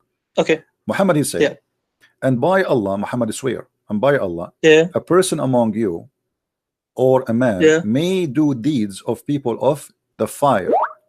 I can only read among you, or and by Allah, a person among you, and then yeah. So among you, a person among you among you or a man may do the deeds of people of fire till there is only a cubit. Cubit is like an arm, an arm distance between him and fire. So now this guy is a bad person, is not etc. praying, he is not doing jihad, he is not raping Christian women, he is not shooting Christmas market, and that make him bad man. He will go to hellfire. So then that written which Allah ordered his angels to write proceed, and he does the deeds of people of paradise, and he entered. So what do you understand from this? What we understand here? Not much, because my English is bad. Okay. Okay. And by Allah, I'll explain to you. I'll explain to you. Let me explain. What he is saying here, that a person who is not really a good person, he is almost going whether to he is enter. Muslim or not. Whether It doesn't matter. Yeah, he's not saying a Muslim or not. He's saying a Muslim, any human being. Allah, he created a human being. So until there is one day, he's almost going to enter the door. There is one arm between him and the door of hell. That's it. Okay. And then what is written by Allah is going to take over, and he will start act of people who will go to paradise, and he enter paradise. Now, so it means doesn't matter. Which means you convert to Islam, you don't convert to Islam, you pray, you don't pray, who cares? What is written by Allah is going to happen anyway. Ah, okay. So do you see now why I say to you, you should not be worried? Because Islam is like a gambling, it's a stupid religion. I believe, I don't believe, who care? You know, almost I am there, and he will let me, you know, he will let me enter heaven, because he. And then he says the opposite, by the way. If you read the hadith again, he continues saying, and the man who do the deeds of people of paradise. So now this is the opposite. A guy, he is doing deeds of paradise till there's only a cubit, like 1 meter between him and the heaven, or 2 between him and paradise. So almost he's there. He's praying all his life, doing Hajj, you know, etc. And then what is written by Allah proceed, and he does the deeds of the people of the fire, and he enter fire. Okay. I have a question to you. Okay. Everything what you say makes sense, that Islam cannot be the truth, but how explain it's an explanation for you that so much Muslims believe in it? Or no, my friend, they don't believe. You see, the Muslims are people. They are I know you are a Muslim. I'm not trying to insult you, but I live in the Middle East. I grow up between them. I saw that people are living hypocrisy. They don't really believe. But because you grow up like you know, you're afraid to make a decision, but you notice that there's a lot of stupid things there. So, but who dare to say that? Even you are scared to say your name, right? So they don't dare to say that. If you want to know what people they have in their heart, give them freedom. You know, like a Muslim who live in Europe, and he say, I'm a Muslim, I believe him more than a Muslim who live in Saudi Arabia. Yes. Because in Europe he can leave, right? Yeah. But someone who live in Saudi Arabia, he have no choice to leave or not to stay. Have you ever heard of a country have 0 atheists? No. Or 0 gays? It's impossible. This is telling you that this is not because they are making choice, but they are afraid. And even those who they are living in Europe, like you, even you live in Europe, still you are scared, right? So I'm not scared. I'm not scared. No, I'm saying you don't want to show your etc. I understand, but there's some they are scared. They might get killed too. There is some family are aggressive. They will kill you, or even Muslim. There's a guy who put a sign. I think it was in Germany too, or maybe in Holland. I forgot. He put a sign, Merry Christmas. He just put a sign, Merry Christmas. They came to him. They told him. They give him a warning. Take it down. There a guy, he refused to take it down. He's a Muslim. They killed him. They killed him just because he have a sign says Merry Christmas. He did not leave Islam. He did not convert to Christianity. He just said Merry Christmas. They killed him. So it's a very violent cult, very bad, very ugly, very aggressive.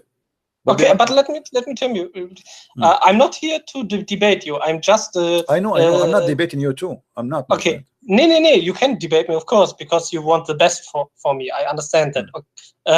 But when I tell you skeptical questions, or that's only because I want to get closer to the truth. Yes. Right. You understand? I understand. Okay.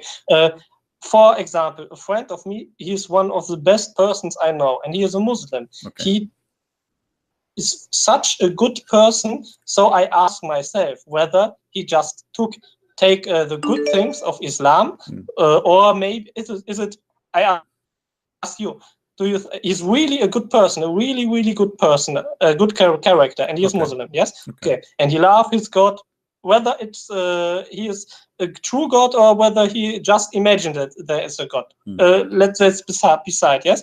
And first question first: is he a good Muslim because he only follows the good teachings of Islam? Is he a good Muslim because first of all, time, please let me or after time, after Muhammad died and over hundreds of years, there are person who are Muslims who create this good stuff, or do you think that he only doesn't know what Islam really teaches? Okay, is he good for everybody or only you?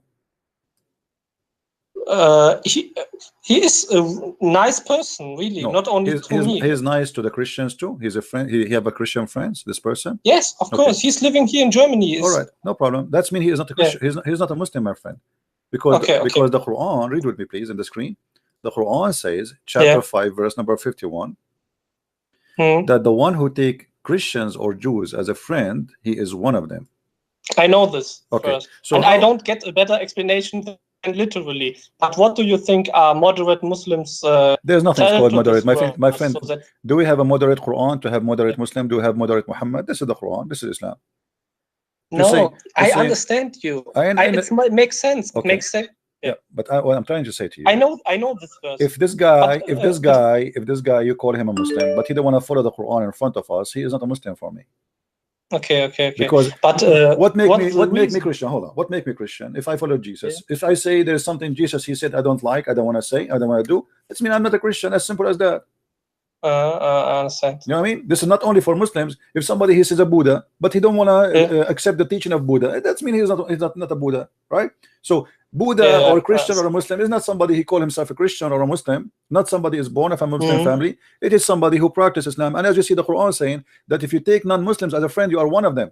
That's it. Yeah. So I know this the second you do that, it's over. There's no need to even discuss about it. So if this guy he mean it, unless he is a hypocrite, as we see in chapter 3 verse number 28, where it says you can do taqiyya, you can lie to them, you can say to them I am your friend, but as long you don't mean it, you're fine. But the second you mean it, you are out of Islam, and that is the evil. This is a proof that Islam is an evil religion. You see, Jesus he did not say to the Christians be nice to the Christians only and don't take the non-Christians as a friends. The Bible says, as an example, if somebody is coming to me to preach other than the gospel and to deceive me, don't welcome him in home. But nowhere it says be bad for those who don't believe in Jesus. Don't take them as a friends or don't associate with them. But come into my house to preach other gospel, you are not welcome. You know, you don't. I don't want deception in my house. But here, look what he says. If you take somebody as a friend and you mean it and you are sincere and he is not a Muslim, then you are not allowed to do that. You have no honor, which means you will be killed. You will be tortured just for doing that. And then he says he has no connection with Allah, has no honor, no mercy, or a protection from Allah. But you can speak to them. You can, unless you know what unless mean in English, right? Yeah. Okay. Yeah. So unless, so there's an exception. You know, you can take them as a friend unless you do it but fake. You don't mean it. Unless you guard, but you do it, but you guard yourself against them, save yourself from them, taking it as security, saving yourself from them by speaking in a friendly way toward them, while your heart is like this. So the Quran teaching you, Islam teaching you to be hypocrite.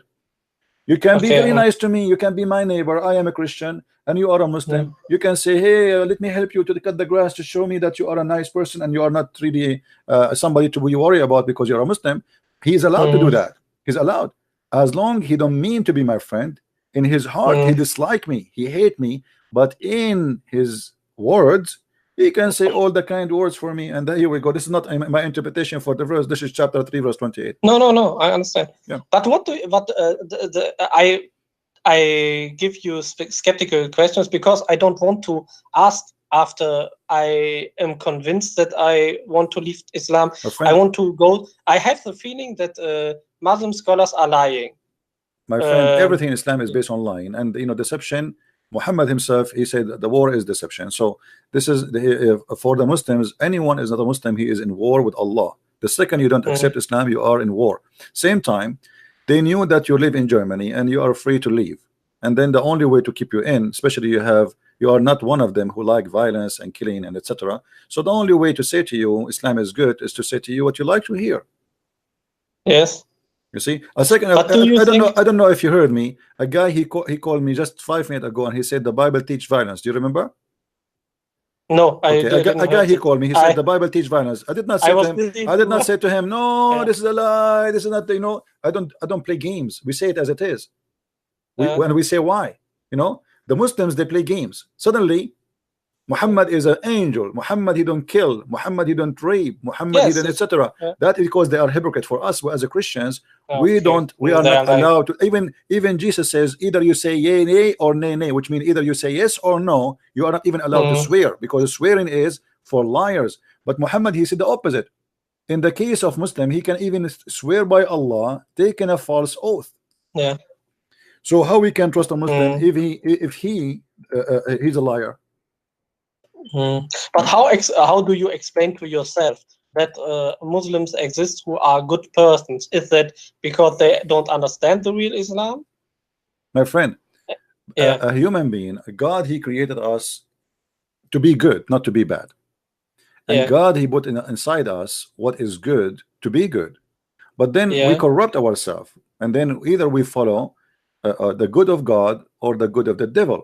Now somebody he believes is a Muslim, then he cannot be nice to someone he is not a Muslim unless he is lying to him or he's trying to convert it to Islam. I can show you tons of articles made by Muslims why we should be nice to non-Muslims, because this is the way we can make them accept Islam.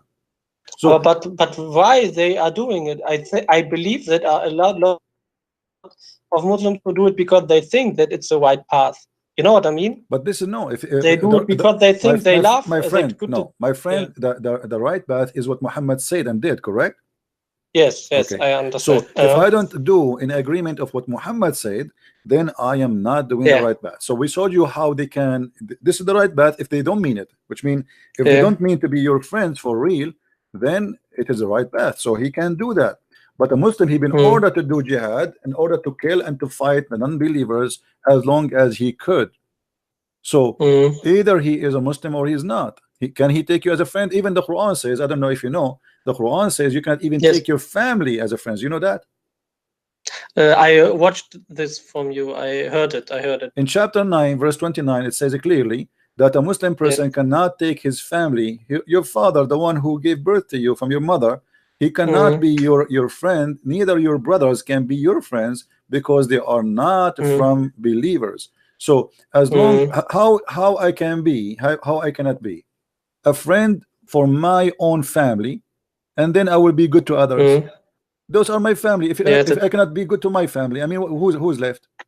You know what I mean? But what is the reason for what did Muslims tell to you when you say them when you say that to them as Muslims who have knowledge? What is their lie? What do they say then to you?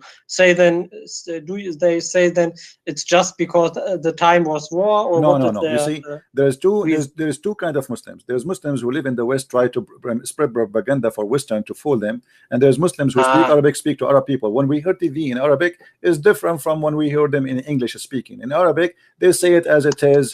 We cannot be friends with them. They are our enemy. Blah blah blah blah blah. When they speak English, they give you a different story. You know, I will tell you a story. Once I did read a brochure in the Saudi airline. One page, you know, like the brochure, like when you go in the airplane, they have a brochure, they put it in the back of the seat, right?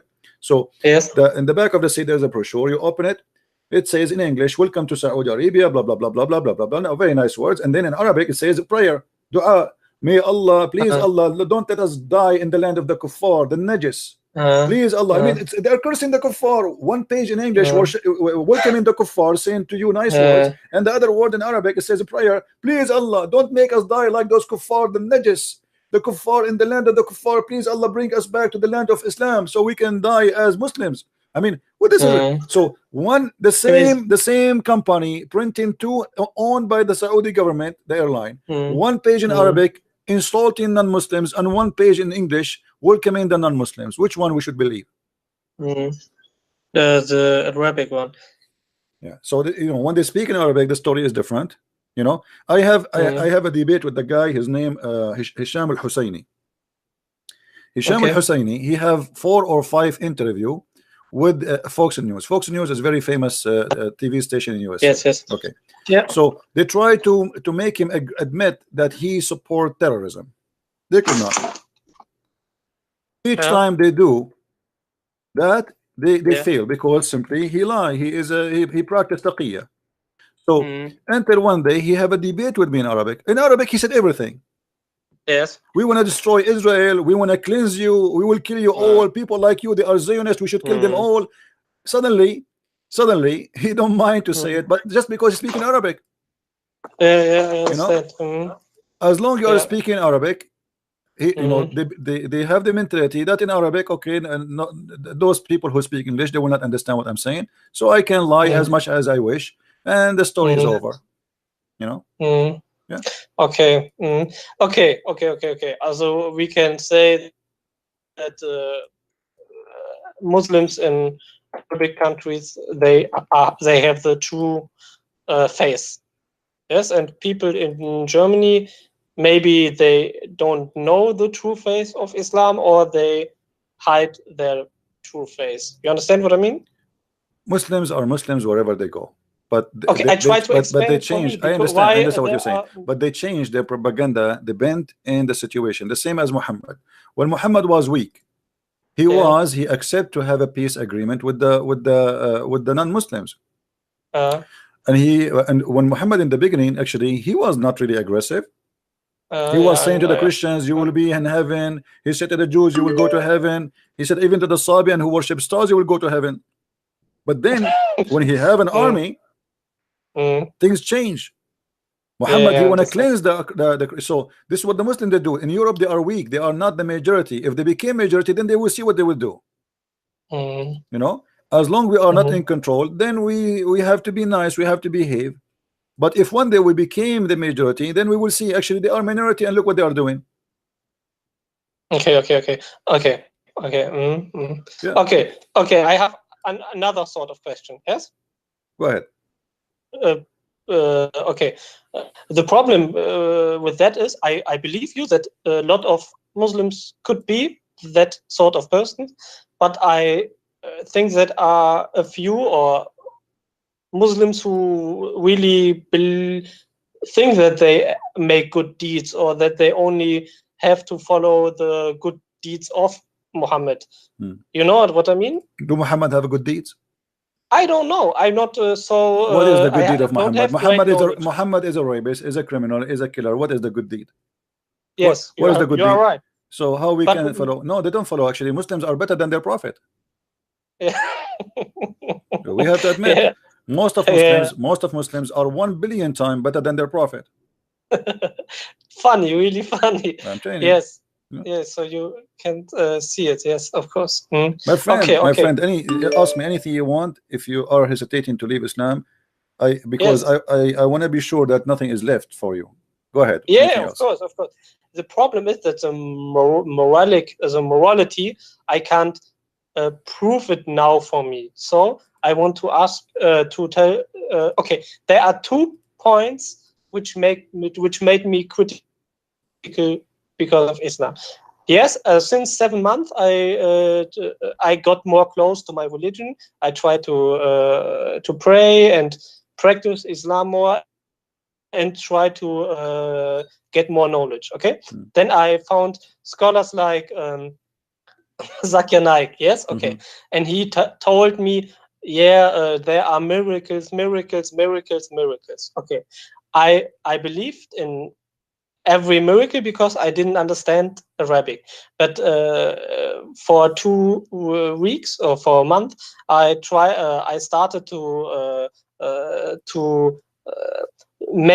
watch videos who are critical, and then I have seen that Dr. Zakir Naik is lying to me when he said to me that the moon is reflecting.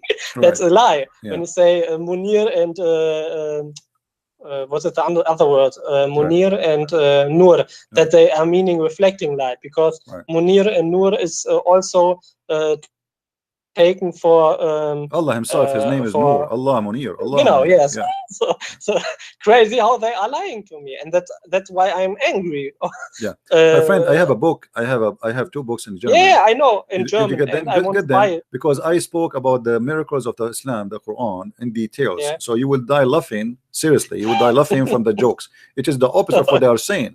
But here you need to ask yourself, if this is a good religion, why people they lie to make you believe in a good religion? Yeah, I know. That's characters. If it's so, then it cannot be the truth. I know what you mean. and I will buy it, and I will read it. But there I have a question because of your books. You have done 2 books with the topic miracles, and 1 in German. When I only read it in German, I have read enough for the topic science and miracles. Okay. You know what I mean? You have 2 books, death Right. and science, Right. in English. Right. Quran and Is it science. enough when I only read it in German?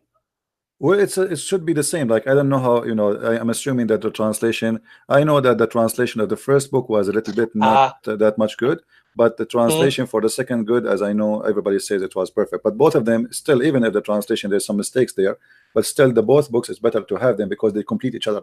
Those 2 books are not meant to be 2 books, actually. They're meant to be 1 book, But the problem is there are 2 in English and 1 in German. Therefore, No, I there's want 2 to in know German. There's 2 in German. the lie Yeah, of Allah. go to Amazon, .de, and search for Christian Prince. You will find all the list of my books there, and you will see them. Okay, I read first. I read on German, and then I can think about whether let the miracles. Okay, miracles are false. Okay, and the other thing is where I want to get more knowledge is where did Muhammad got his teachings. So maybe his donkey with he is flew to the to the heaven. Let me show you something. I want you to look at the screen. Yeah. Okay. Yeah, I'm looking. The Muslims, and you as a Muslim, you pray 5 times a day. You recite the chapter of Al-Fatiha, right? Yeah. Okay. Do you know where Muhammad he got the chapter of Al-Fatiha? What he was doing? I'm not sure. No. According to the hadith or the interpretation, he was doing poo-poo. Read with me carefully. I'm not the one who's saying that. It says here that the messenger of Allah bless him and give him peace. Whenever he went out, baraza coming from the buraz, you do buraz in Arabic, you do buraz, you do shit. Okay? Yeah. So whenever he do buraz, go to do poo-poo, he used to hear someone calling him, "Oh Muhammad." Yeah. And whenever he heard this, he used to flee. Muhammad, where are you going? I'm leaving. Muhammad, why you are leaving? The guy, he been prophet for a long time already. Al-Fatiha is not the first verse he received or chapter. So why is he flying? Why is he fleeing? Why he's running away?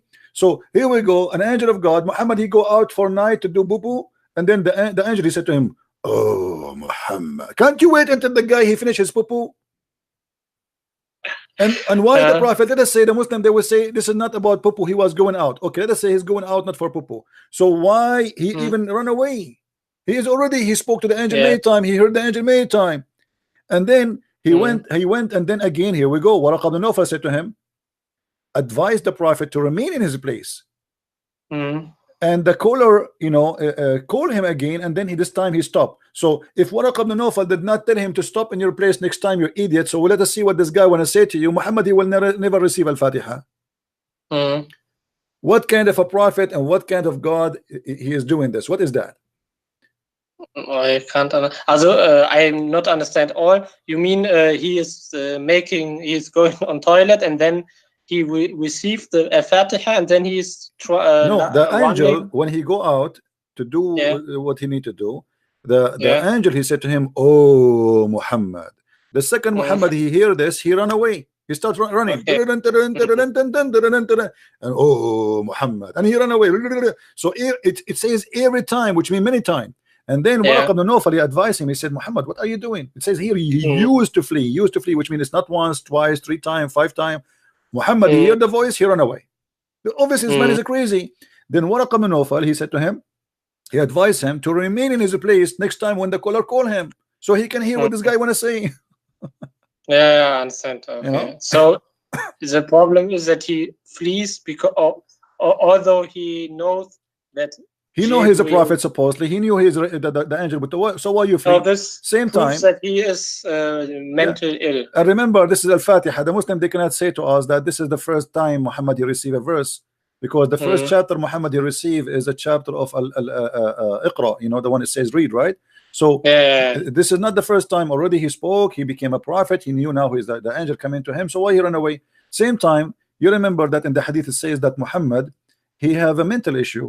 The Muslim, they say he was bewitched, but obviously he's not. This is not. There's nothing is called bewitched. What is bewitched?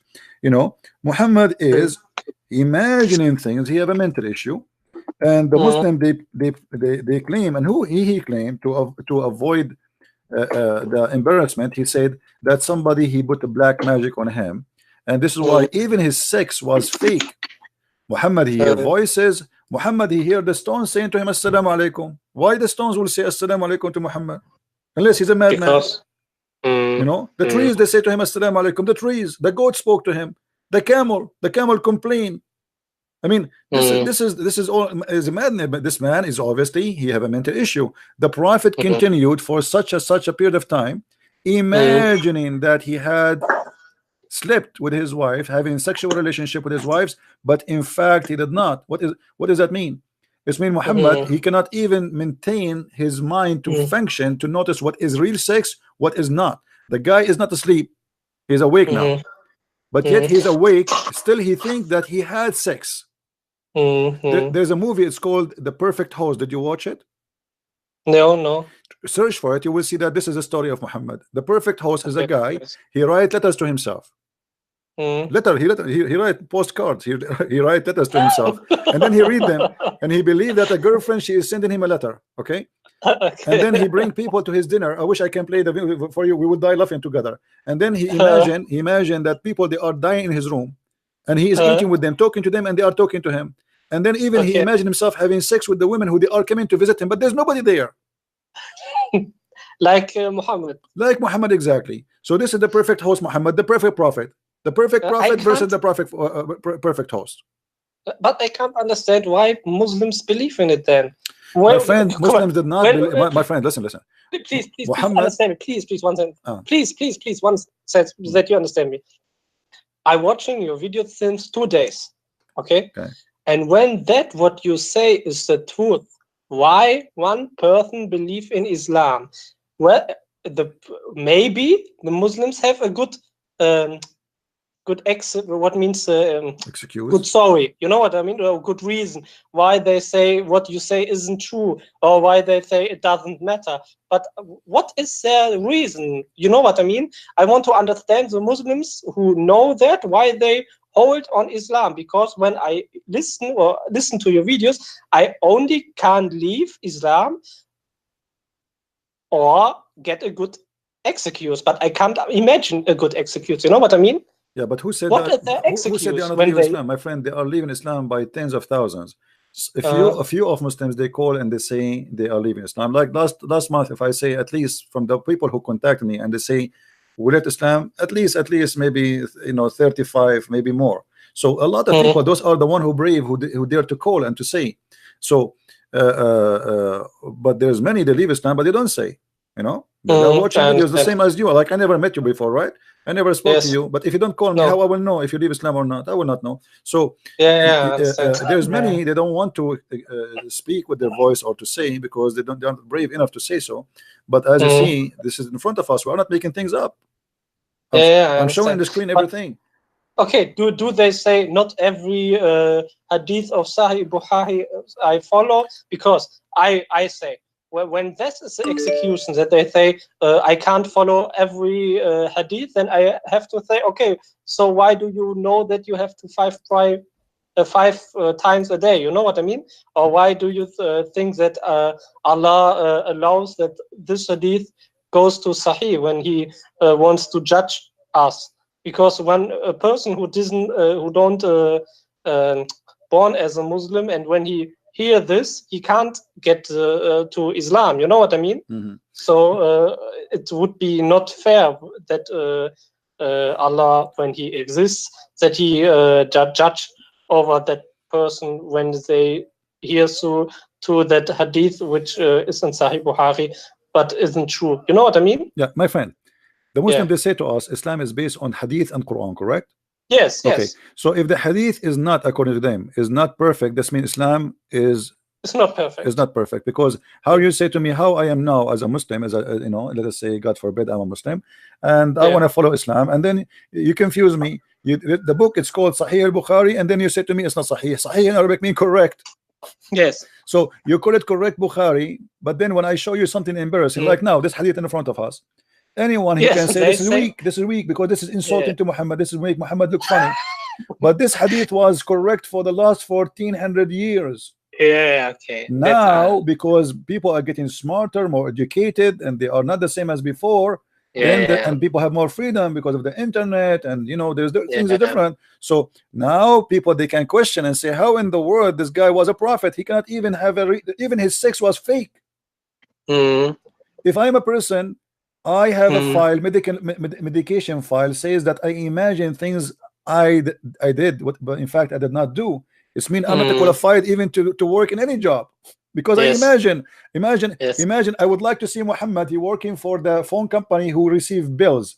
I will call them, I will say, yesterday I paid the guy, his name is Muhammad, did he receive my bill? He say no, he don't remember. He said, you know, I told you, he forget, you know, he imagine, you know. So Muhammad will mess the word up. This guy, he cannot even, everything he do is not real. So how we can trust a man? He is living in illusion. What does that mean, to be under black magic? And as long Muhammad is under black magic, and which means according to Muslim, this is satanic. How Muhammad is prophet of God, but yet he is controlled by Satan? Yeah, make no sense. Okay, so we have look at this one. Look at this one. Look at this one. Once the prophet was bewitched, so he began to imagine that he had done a thing which in fact he had not done.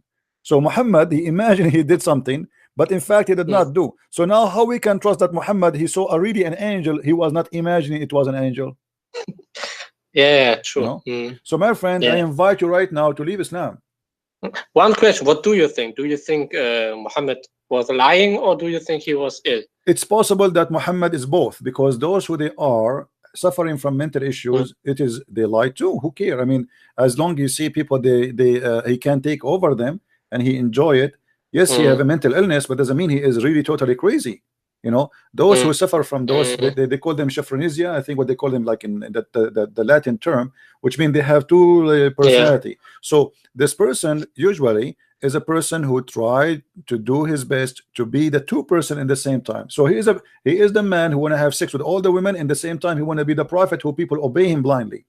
So he take advantage of them. Doesn't mean he's a stupid, no, but still he is sick. Obviously he have a mental illness.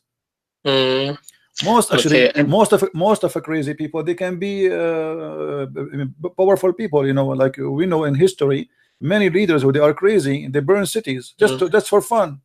You know, just for fun, they burn their city, burn it, burn. You know, so being a crazy does not mean that you are stupid. Crazy is about doing something is not acceptable and something beyond normal behavior. Okay, another question. Can you explain yourself why? I don't say that the Quran is the most poetic book, but it's poetic. Can you explain? No, it's not. No, the Quran is a very stupid book, my friend. Let me show you something. Okay, but I know. I mean, only the rhymes. When I listen to the word citation, it's good. The rhymes are good. You know what I mean? No, it's not. It's not. You see, go right now. Muhammad, the Muslims, they try to recite the Quran the same as the Syriac, Aramaic people that recite the Bible. You can go right now. Yes. Go to Google. Go to YouTube. Search for Syriac Bible, and you will see that Muhammad Quran is nothing but a copy of how the Syriac. I can sing for you anything. I can sing for you commercial. And that will make it Quran. Actually, let me see. I will find you something. Give me a second.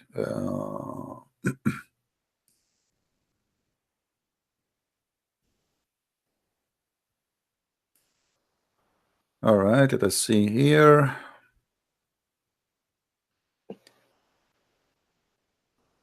All right, I want you to hear this Quran and tell me what you think about it. Okay.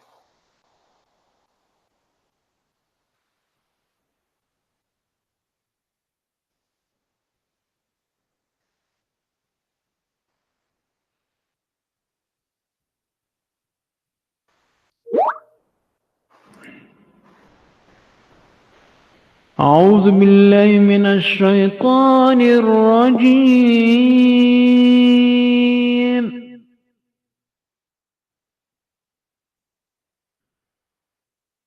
بسم الله الرحمن الرحيم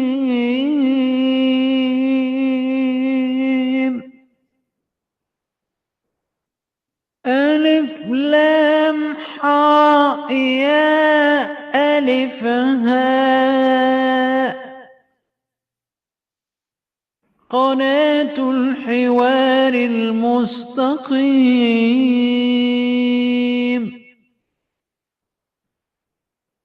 زكريا الحكيم بحوار صادق في الصميم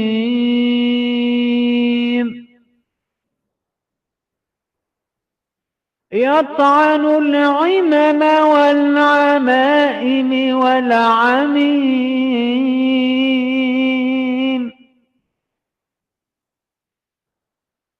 زكريا الحكيم بحوار صادق في الصميم يطعن العمم والعمائم والعميم.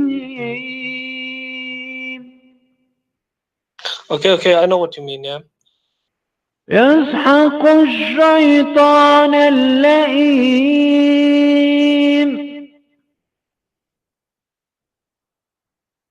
يسحق الشيطان اللئيم والقرآن الرجيم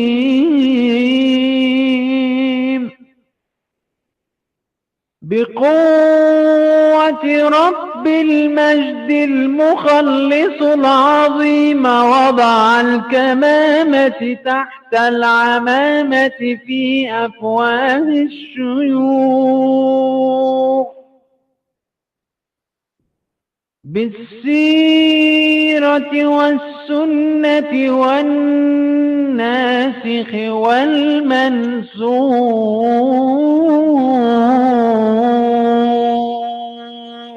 Okay, I will stop here. What do you think about this Quran? I get more fear than love in my heart. What do you think? I think it's not listen beautiful, but also it's not beautiful to listen. But my question is. But this is Quran, right? Yeah, of course. But, so hold on. No. You said yes, right? What if I tell you this is not Quran? Oh, okay. This is us, Arab Christian. We made Quran the same as the Quran of Muhammad, and Muhammad can't make Quran like us. The Muslims, I play this to all the Muslims, all of them, they say amazing, beautiful. As you said, like you said to me, you said this is Quran, you thought this is Quran, right? All of them, they said to me, wow, amazing, blah, blah, blah. And then I said to them, this Quran saying that Muhammad is from the devil and Jesus is God. This is what the Quran is saying. But it's not Bible. It's no. This is just we made it. You know, it's just we made it. It's just for fun. You know. But when the Muslims they hear it, because Muslims are the same as the cobra. You know the cobra. The cobra. You put a stick in the front of it. It moves with the stick. They are not even. They don't even have a music. There's no music there. You know. The Muslims just recite anything for them, make it sound like Quran. They think it's amazing. That's it. You know. So Quran is. I don't would say that it's amazing, but okay, that's a proof that the task in the Quran, make a verse, make a surah, it's possible, right? My friend, not only possible, even the Quran says that Shaitan, he made satanic verses and Allah he took it off. Yeah, you know? So if how Shaitan, he put satanic verses in the mouth of Muhammad, and Muhammad himself, he could not notice. Same time. But explain me why okay, that's the point where I say to me, okay, the scholars are lying again, because in Ibn Kathir they in the English translation they don't get the passage. Yeah, why in English translation they took it off totally? Because this story is embarrassing. Yes, of course. There's a guy from Germany. His name is Ramazan. He made a video. Yeah, I have seen it. I made a video. Did you watch it? Go and see all that from the same book. He decided to show me. He said that I did lie about Muhammad killing an innocent man because of jealousy. From the same book he showed me, I showed him the references that this is Sahih Hadith. This is Sahih story. I mean, look how stupid they are. Ibn Kathir. You see, there's an imam from Al-Azhar University. I have a debate with him just I think 2 months ago. When I asked him what is, let us read tafsir. He said tafsir is made to solve a problem. What is the problem? to solve the problem, to defend Islam. The tafsir is not meant to explain Islam, but to defend. And that's what Ibn Kathir is doing. You know, as simple as that. Well, and okay. I make a silly argument, but you know that I just want to get clear in my heart. Okay, maybe Allah is true and Allah is the bad God. Okay, is what? You know what I mean? I make a silly argument. Yes. Okay. Because I want to get to another point, which is important for me, so that I get clear in my heart. Okay. That Islam is wrong. Okay. Then I can ask myself, maybe Allah is really strong and not so nice. You know what I mean? But that doesn't matter whether he exists or not. But then I want to prove from Islam that it fits with modern science, and I want to know where Muhammad get his sources, whether it is from the Zoroastrian religion, you know what I mean? Or do you see the screen? Where did he copy it? You know what I mean? When he is a liar and he copied everything, and it's not from God, then I want to know where did he copy it? Let me show you. Muhammad copy from everything around him, but I will give you an example. Do you see the screen in front of you? Yes. Umar, he said, this is Umar al-Khattab, the guy who was his neighbor of Muhammad. He said, my Lord agreed with me in 3 things. Yeah, okay. I know it. Okay, he agreed with him with what? Whatever Umar he says, it became Quran. And look what he says. Not only he agreed with him, Umar he says that my Lord agreed with me. So the verses came the same as I had said. How you say to me nobody can make Quran like the Quran of Allah, and then Muhammad copy what Umar said and he make it Quran, and the Quran came exactly as I said? This is obviously it's a scam. So Muhammad he take from people around him. Christians, they say Mary is virgin. He said Mary is virgin. The Jews, they say this, etc. The Jews, you know, Muhammad as an example, once a Jewish woman, she came to his wife and she said to her, I seek refuge in front of her from the punishment of the grave. Yeah. She said to her, you're a liar. There's nothing, not such a thing. This is funny. What punishment of the grave? Well, we will be dead, you know. How we can, you know. So Muhammad, he heard them. He asked Aisha, he said to her, what's going on? She said to him, this Jewish woman, she told me that there's a punishment in the grave, and I told her, you're a liar. Muhammad, he said, yeah, there's a punishment in the grave. And Aisha, then she said, since I said that to him, the Prophet never, after that, read with me carefully, after that, I never saw Allah apostle but seeking refuge with Allah from the punishment in the grave in every prayer he prayed. Look at this. Okay. Yeah, Muhammad, I have seen it, but I didn't understand it. Okay, let me explain. Who said the Jewish woman? A Jewish woman. She came to Aisha. A Jewish woman. Yeah. Okay. Yeah, a Jewish woman came and she said, she mentioned the punishment of the grave. Aisha, the punishment of the grave. Okay. Punishment. Yeah. So Muhammad, Aisha obviously never heard this before, but then after this story, she said Muhammad after that he never prayed, but he said I seek refuge. Why Muhammad all this time before he never said I seek refuge from Allah from punishment of grave? You know what I mean? Okay. Obviously now he learned from the Jews, so he added to his religion. If this is very important to the point. But the Muslims then tell you, no problem, everything is from Allah. They cannot answer. Here we go. You will see after you hang up. You will see Muslims. They will call me and they have no answer. Let us see what they can do. Watch and watch and laugh. What they can say. This is a big problem. What they mean that there's no problem? How Muhammad never mentioned this prayer before until this Jewish woman she mentioned it. Obviously he's a false prophet. He received a teaching that he should pray to Allah about the punishment of the grave from the Jew or from Allah. Why Allah did not tell him before this Jew women come? And the proof that he never heard it before, Aisha, she was surprised about it. And then Aisha, she noticed after she mentioned that to him about the Jews, she said that, and Muhammad, he accepted that and he liked the idea. Since then, Muhammad, he never prayed, not even once, without saying the prayer seeking refuge from the punch of the grave. Okay. But do we have other references? I give everything you you can go to the Quran, you know, as an example, you can read the Quran chapter 18.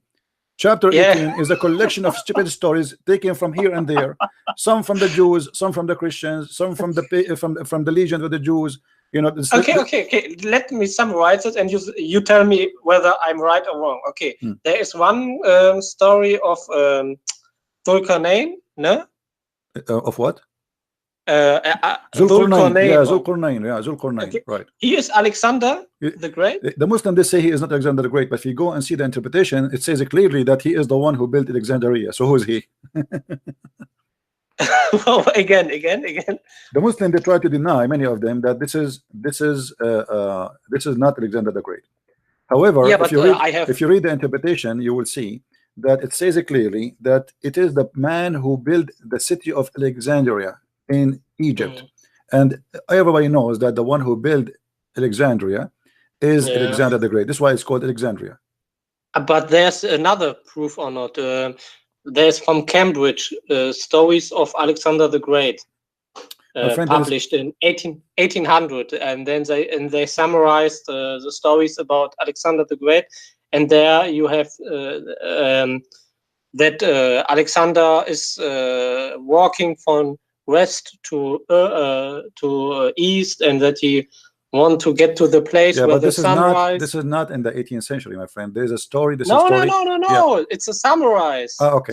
There's a story written more than 400 years. More than 400 years. Fourth century. I know. Yeah. There's a story written. But is that is the proof or not? That we can say that is not that is a historical source. Everything, I mean, we can use all the proofs, but here you notice how silly the story is. There's a Syrian writer. He wrote this story, you know, like some they say 200 years after Christ. So it's written at least maybe 400 years before Muhammad. And he called the guy the man with the two horns. This is why the Quran is saying that he is the man. What is the name of this guy? Have you ever heard of a guy whose name is the man with the two horns? Who is he? I mean, why? He's a cow? Why you call him the man with the two horns? So Muhammad is copying the name, and if you go and read the interpretation for why he was called Zakir Naik, you will not believe how stupid the answer. It says, if I show you now Ibn Kathir, which the Muslims they like very much, it says that when Zakir Naik, he went to his people and he invited them to Islam. Yeah, they did hit him in his head with the hammer, and this is how he had his first horn, and he died. Okay, and then Allah, he resurrected him again. And Allah, he made him alive, and then he came back to invite them again to Islam, and then his people, they hit him again in his head, and this is how he got the second horn. You know, so it's a fairy tale stories, and even the Arab at that time of Muhammad, they said to him many times, those are nothing but fairy tale stories, and we heard them before you. You know. Okay, he never. He couldn't read. No, he just heard. This is not true. I believe Muhammad, he knew how to write, how to read. Okay. But this is again the Muslims, the Muslim you know, stupidity, because the Quran say clearly that what the word illiterate mean. The Quran says illiterate is those who do not know the word of God, not those who do not know how to write, how to read. You know what I mean? So it's not amazing that he get one rhyme. So that he can rhyme. You see, the first verse Muhammad he received, it says read, and then it says read in the name of your Lord, the one who taught by the pen. How Allah, he says to him read if he do not know how to read? That would be stupid, actually. Yeah, they say that because if I say to you read, either I do not know that you do not know read, or I am trying to make a miracle. It's like saying to a guy who is blind, see, and he said to me, how I can see? I am blind, man. And then I said to him, see again. Instead, he cannot see. So either I am stupid, I did not notice that he's a blind man, or I am a God who is making a miracle. Like Jesus said to the one who cannot walk. The man, he walked. He carried his bed and he walked. He did not say, well, like how I can walk. He just walked. So Allah, he said to Muhammad 3 times, read for what? What the purpose? Okay. So you think that he, whether he heard the story or he has it doesn't matter really. It doesn't matter. I can learn the story from hearing it, and hearing stories was a very course. normal way to carry on stories from place But to place. in the Sira, it stands that he should to the pagan. The pagan went to a Jew, and he told him, ask him 3 questions about the soul, about the about a calf, and about the Qur'an. Is it true? That hadith, yes, but this hadith exposed Muhammad, because look what he said. If we go there, it says the following: the Jew supposedly, he said to him, I will ask you 3 questions. Nobody knows the answer for them except a prophet of God. You know, and he had no real. But how you say to him? How you say to him? Nobody knows the answer for them except prophet of God, but yet he know the answer. That means he's a prophet himself. You know what I mean? If I say to you, I will ask you a question. Nobody have the answer for it except a prophet of God. And then I agree with you that this is the correct question. That's me. I'm a prophet too. So do you think that the story is fabricated? This is a stupid story. Not only that, the guy he asked him, what made the baby look like the parents. Muhammad, he said, if the father have intercourse, have an orgasm first, the baby will be look like the father. If the women have, this is stupid. This is proof that Muhammad is a false prophet again. And not only that, Muhammad, he said when he answered, he said, Jibreel just now told me. Read really carefully. After the guy he asked him the question, Muhammad, he said, first, so he came to him and he said to him, the prophet, etc. the questions, and then he said, the prophet said, just now Jibreel has informed me about that. So the questions you asked me. So now the Muslim, they can say Muhammad is just a human being, he made a mistake. When he spoke about a man have orgasm first, the baby will be a boy. Obviously Muhammad claimed that this is what his God told him. Yes. So who in the world want to believe in such a garbage that if you have orgasm first, the baby will be a boy? If you have orgasm, the woman have orgasm first, will be a girl? Yeah, it's garbage. Yeah. It's Sahih, no? Yeah, this is Sahih Bukhari. Yeah. Okay. Yeah. Okay. It's obvious. Yeah. As you see, this is Sahih Bukhari. Muslims cannot say this is not Sahih. But anyway, soon they will say it's not Sahih. Just wait, it's coming.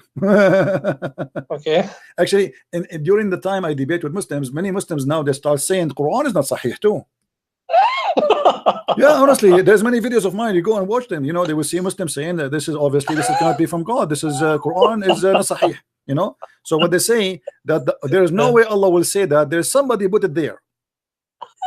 You see, so now the game it changed to different level. The denial go to different level. So in the beginning it was only the hadith is corruption. There's corruption, but now they say even the Quran is not Sahih. Okay. In 5 years from now, they will say to us, even Allah is not Sahih.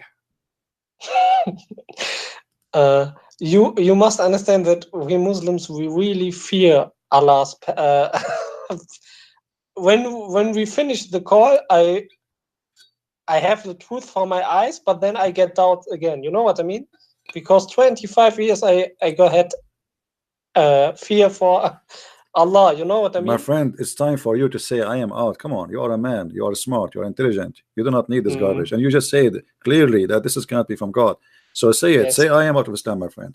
It cannot be from. It obviously cannot be from God. Thank you very much. Islam is not from God. Thank you. And if it would be from God, it would be not a very intelligent God. Stupid God. Yeah.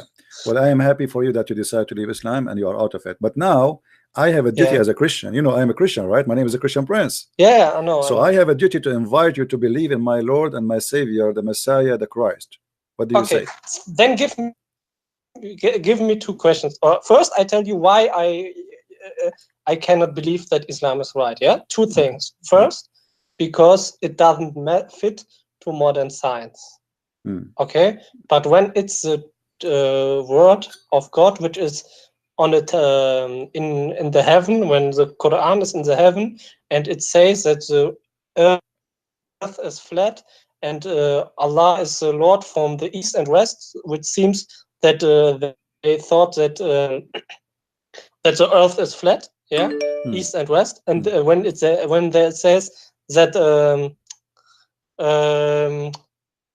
wajada in a muddy spring. You know what I mean? Murky water. My friend, and they. I don't want you to make this is your reason only. You just see that Muhammad, he just said Jibril told me, and obviously this is a lie. There's no way Jibril told him that if the man have orgasm first. Okay, but we do not want to believe. It's enough. We don't want to believe in God or not just because of science, but because of lies. You see, because sometimes science can't explain God. You know what I mean? So, but obviously Muhammad, he is a liar because he is claiming that Jibril told him that. It's not a mistake of his own, right? So as long as Jibril told me that, and Jibril, he is speaking for God, and God told me that if you have orgasm first, the baby will be a boy. That means Muhammad and Jibril and Allah is a fiction story altogether. So this is why we reject them. That's because it's not just science. But now in the same time, you know, you decide to leave Islam. What do you think about Christ as the Messiah? I have no idea about it. Okay. The only knowledge which I had is Jesus is not God. I don't want to hurt you. That's what I learned. No, I 25 understand. years. Don't worry. You know I'm what not I a mean? Muslim. Don't worry. Trinity make no sense. Okay. That's what I learned 25 years. And Jesus was a Muslim.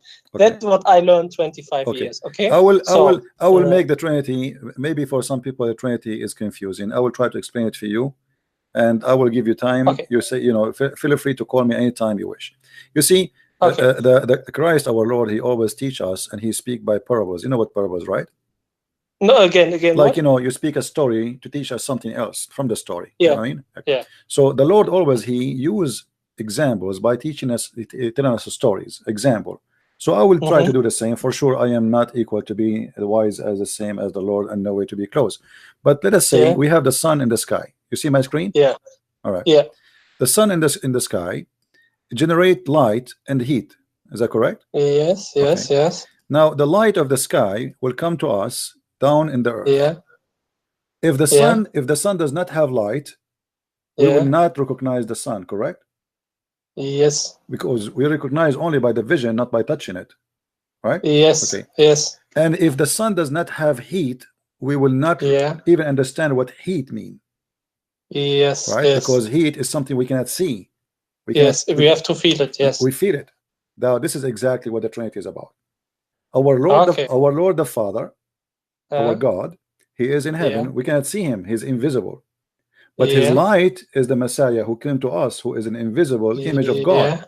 And then when we believe in the Messiah, we have the heat, which is the Holy Spirit. So it is a three, but it's one, because the sun, three person, let us say, three person, only one, but present one God we worship. The sun is there. The sun is there as a person. You know, let's say, let's make it as a person. And then the light is exist. Yes, we see it. And it is exist, and it's a person, and then we heat, which we cannot see, but yes, it exists, and it is a person. So the Father, the Son, the Holy Spirit not only makes sense. Everything in science speak about the Father and the Son and the Holy Spirit. If you go study right now, you will see everything around you is based on number 3. The golden ratio, which means the golden beauty ratio, is based on 2 to 1. The water is made 2 to 1. Everything around us is based on 3. So God, he don't leave himself without signature. You know, human being, he need certain things to live with, otherwise he cannot survive. And you will see that those are the 3 major things. If the sun disappear, we die. Correct? Yes. The earth will freeze. If the heat of the sun goes too, because even if we have heat but we don't have light, we die. Yeah. Correct? Because heat alone will not be enough to make grass survive. Still, we need the light. So, you know, everything around us based on number 3, and this is the signature of God.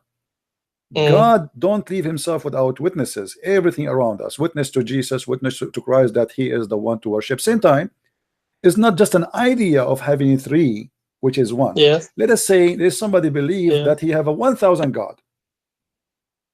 In India, they have, I think, 400 religion. I don't know how many. But let us say, assume, somebody, he believed that he have 1,000 God, and later we discover that they are 1,000 God. That will not change anything. As long as they are there, they are there. You know what I mean? The number, not quite. Yeah. The number will not make a difference. If as long as the question is, are they real or fake? Okay. Let us say the Muslims now, they believe in one God, correct? One. His name is Allah. Okay. This Allah, he is one, but yet he is fake. So what the benefit? What the benefit? Yeah, I understand what you know what I mean? Yes, of course. I understand what you mean, but what? Okay. So my question is, for a month, for 2 weeks, I told myself whether Islam or nothing. Okay, then biology, evolution. Okay, I live only 40 years and then I die and then it's nothing. Okay.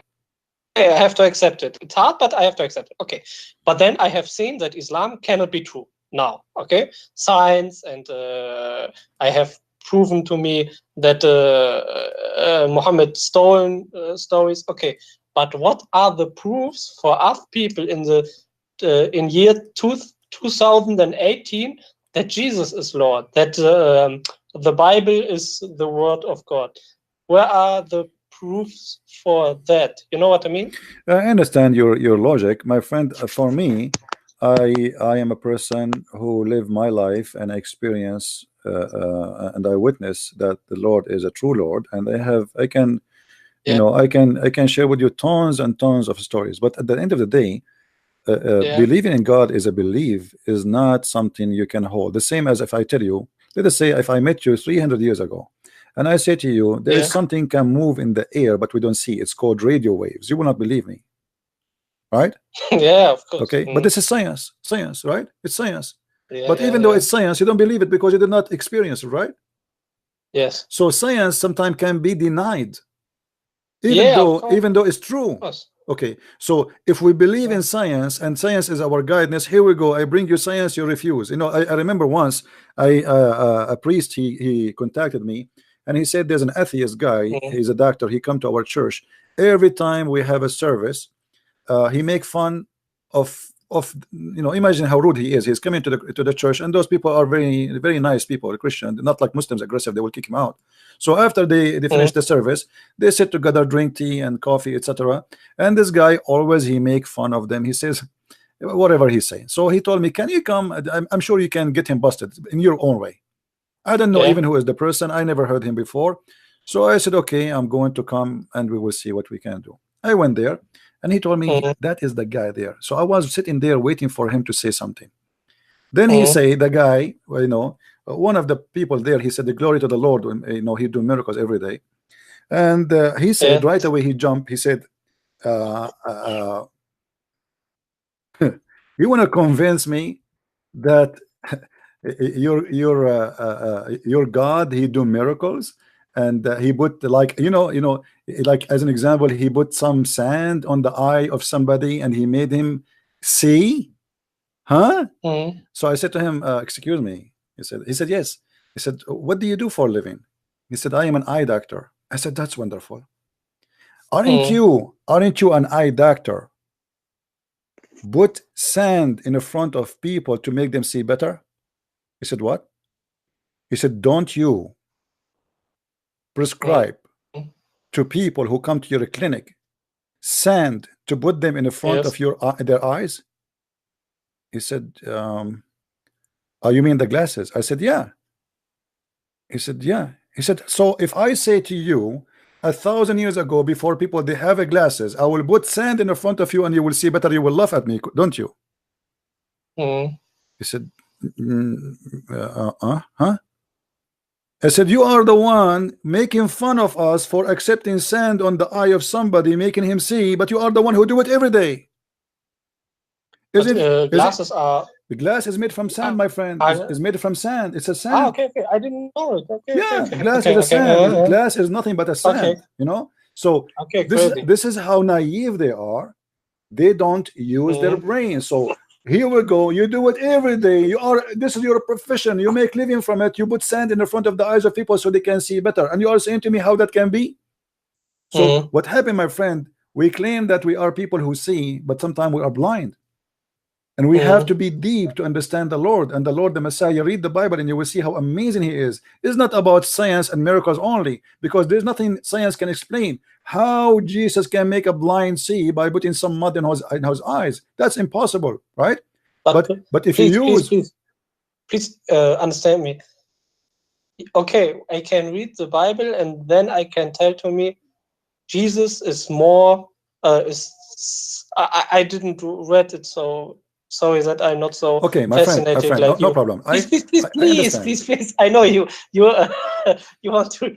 Please let me first get my point, please. Okay. Yeah. Mm-hmm. Okay. Maybe I read it and then I think, boy, what a wonderful book. But what are the evidence? Not it does, when you say no, science, that is not the strategy of the Lord. Then tell me, what is the strategy? I will give you a very simple proof. So I can get that. I will give you simple proof. Yeah. Now, there's many people, they witness real miracles in their life. Real miracles. You can go and see, check tons of miracles, but there is something very unique. You will see somebody, he was a criminal all his life. He accepted Christ. He became a wonderful person. From a violent person to a very peaceful. The opposite in Islam. You will see a person, he never killed anyone. He converted to Islam, second day he want to kill his family. He want to do jihad. So God, who changed me from being evil to be good, he just proved it to me that he is the good God. Otherwise, how I, a person who aggressive, when I kill, me myself, actually, I used to go and jump into any fight. If I see two people fight in the street, I jump in it, even if it's not my fight. I used to be like that. So if I see like I remember once I saw a guy, he is fighting with like he's alone and there are many around him.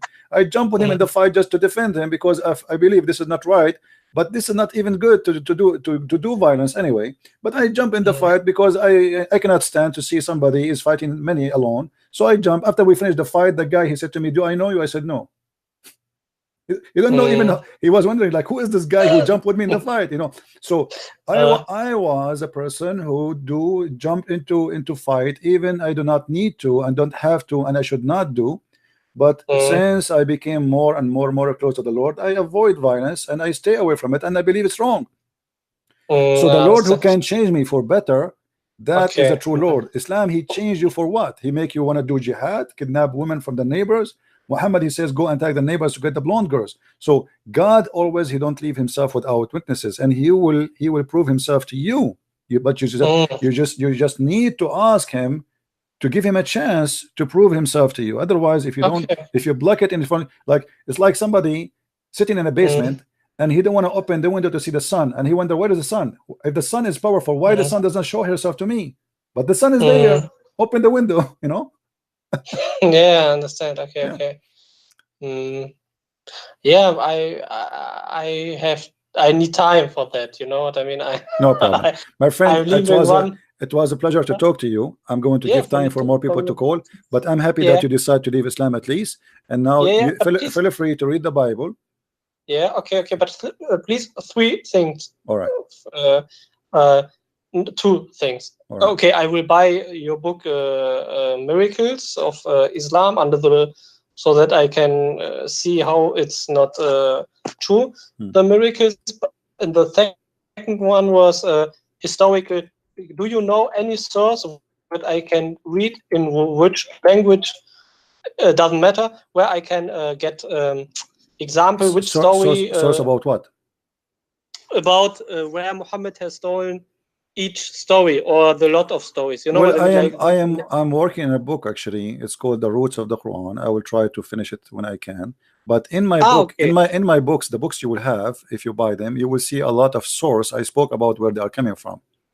Okay. Well, that is a proof for me that he is stolen. You know what I mean? Yeah, well, obviously it's a story. I mean, the 7th sleeper, you can search it right now. The 7th sleeper in chapter 18, search it right now, and you will see this is a story written long before Islam and have nothing to do with Muhammad.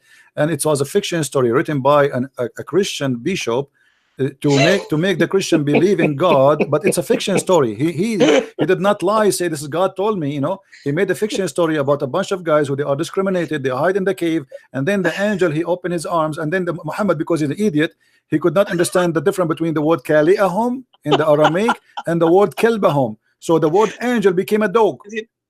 Dog. Yeah, but all of us we knew that the dog in Islam is najis, right? It's dirty.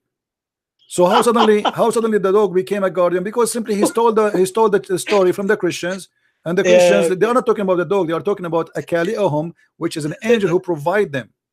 Yeah, okay. That's enough proof. Okay, enough proof. Okay, then I have to read your books. Okay, and the last one is, what is the miracle of mathematics? That's a joke. I have many videos. You can watch them and you can laugh. Just search for them and you will. It's a big fat lie. All right. Okay. Thank you, my friend, for calling. Thank you very much. Thank you very much. I think I'm ready. All right. Sorry. I have. Oops. I click. Okay. I had to hang up on you because some Muslims are trying to call and we want the Muslims to call us. We are glad that we have a Muslim who left Islam. Let us see what the Muslims want to say. Who is a Muslim want to call us? There's a guy, he said, Sayyid Omar, he said, guys, do you want to see what Sayyid Omar he said to me? Do you want to see what Sayyid Omar is a Muslim he said to me? Excuse my language. I'm just going to show you. I'm not going to read it for you. This is how the Muslims are in this ability.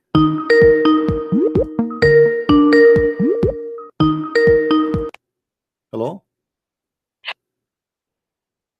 Hello. Sorry, I lost my voice. Stupid idiot.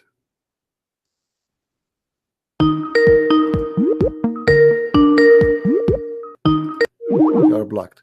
Any Muslim when it sound like stupid, we will block you. Who is the Muslim? You have the courage. There's somebody told me there's a guy wanna call me and he's blocked. I could not find your name. Call me, my friend.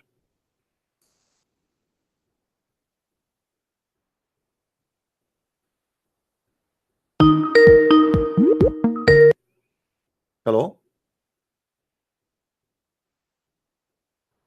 Hello? How are you? I'm fine. How are you, Mr. Ahmed? I'm fine. And you? You still a Muslim, Ahmed? Yes. Why are you still a Muslim? What's wrong? Because I want to be a Muslim. But what's wrong? What is the problem? Why are you still a Muslim? What makes you stay as a Muslim? Because I believe in Allah. Who is Allah? Allah is my God. Who's what? He is my God. But who is Allah? And I know that He is your God. But who He is my God. I know that. Simple answer. No, but who is? No, this is not an answer. You say who's God. Okay, who is your God? This answer is who created man. He created the heaven and the earth. That's not an answer too, because Allah He said that there is many creators. There's many creators.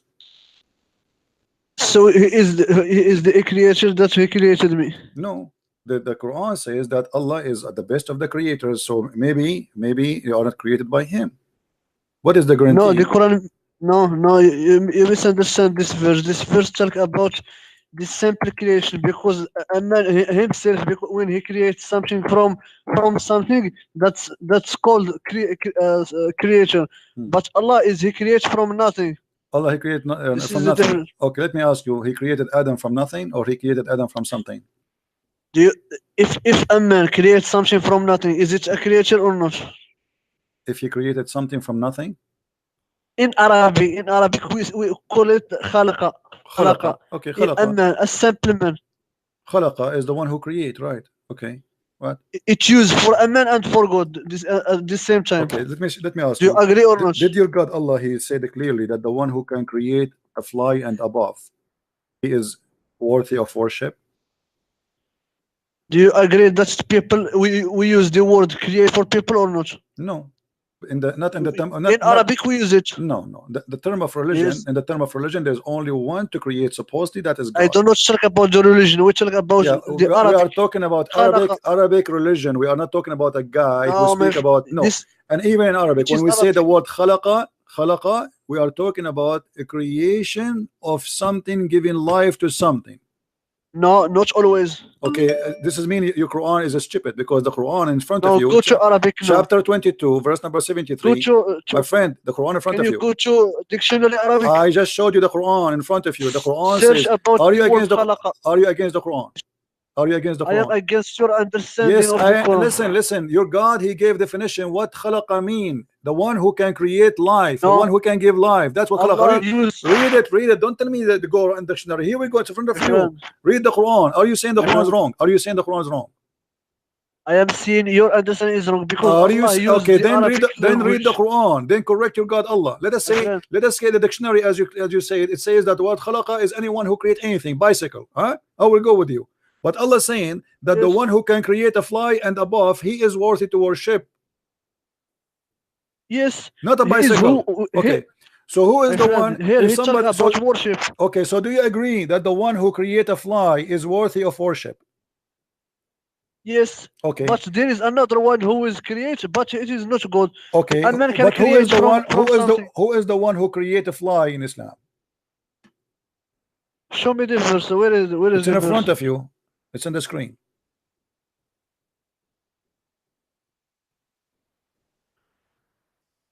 I didn't see it. Guys, is the screens coming? No? It says. Everybody see it. Why don't see it? Read it, read it. Read it. You read it. It says that are you worshiping someone beside Allah, a person who cannot even create a fly?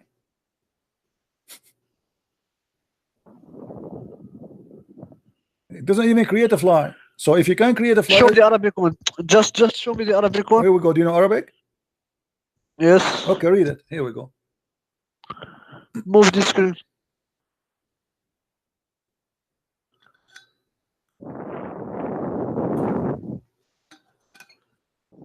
Keep your mouth from the mic, please. You are making a bad noise. Okay. Do you see it? Do you see the word يخلق? You see it, the word يخلق? Here we go in front of you. لن يخلقوا ذبابا. Do you see it? Yes. Okay. What Allah talking about here is giving a life, not a normal creation. Okay, so if a person he create and give life, that's mean he is God. Yes, but Okay. I'm telling you, if a man create, because create, but I create a table, I create something. That's not a creation. That's not a creation. This Creation, is as you say, in Arabic. no, that's not a creation. In That's Arabic, not, we that can is use it. not a creation. This is called made. No, You made صنع, not خلق. No, I never heard of a donkey between the Arabs saying that خلقت طاولة, صنعت طاولة. Don't lie. صنعت طاولة, not خلقت طاولة. Stop being a fool. It have the same No, meaning, my no, friend. Go to the Arabic no, dictionary. answer. No, I know the dictionary. I am the dictionary of Islam. Now answer me. Go to Did your God just say if you create a fly you are worthy of worship? Yes. Now let me ask you, did Jesus created in the Quran a bird and he breathed into it? Where did he say worship? He says here, are you going to worship a person who don't even create a fly? Are you blind or what? Don't you said you speak Arabic, don't you? يا أيها الناس ضرب مثلا فاستمعوا له إن الذين تدعون من دون الله لن يخلقوا ذبابا. He didn't say worship. Where is the Do you know what word تدعون mean? Do you know what تدعون mean? تدعون, call upon. Yes, call upon of worship. Call upon to worship. You call upon God. What's wrong with you? He didn't say worship. Okay, hold on. Okay, it says تدعون من دون الله. Don't stop playing games. من دون الله instead of Allah. So instead of calling Allah, you are calling them. What does that make them? Just calling them doesn't mean you get lost. I don't respect liars. I have no time for somebody play games. It's in the front of you. It says clearly that if you do call beside Allah, which means you worshiping somebody, this is about worshiping someone. Liars will end in fire. I have no time for you. Don't waste my time.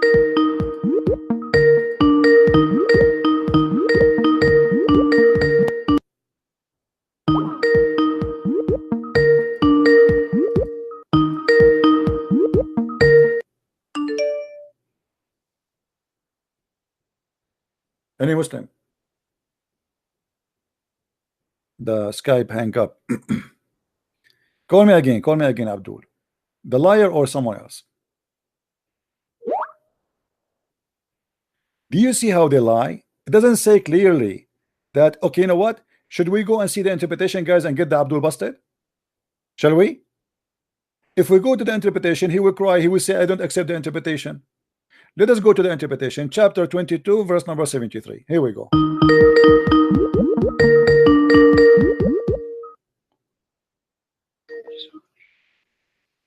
Are you there? Hey Christian Prince, what is your point in this verse? My question, that's Allah, we asked a Muslim, who is your God? He is the creator. But, yes. But don't the Quran says that there's other creators? I explain to you what it means. Okay. Well, let us explain. What about we go to the interpretation? Do you have a problem with the interpretation? I have no problem. Okay. Yes, there's a false good and true. And, No, true good, no. but Allah Okay, is no, the only true no good. problem. The verse you said to me, it doesn't say that. Either you are lying or you are telling the truth. So the verse in the front of us, chapter 22, verse number 73, it says this is here is not about worshiping God beside Allah. You said that. So do you stand with your statement, or you apologize for lying? When you say worship, I in Arabic it is يعبدون. But my friend, don't stop playing games. Stop playing games. Stop playing games.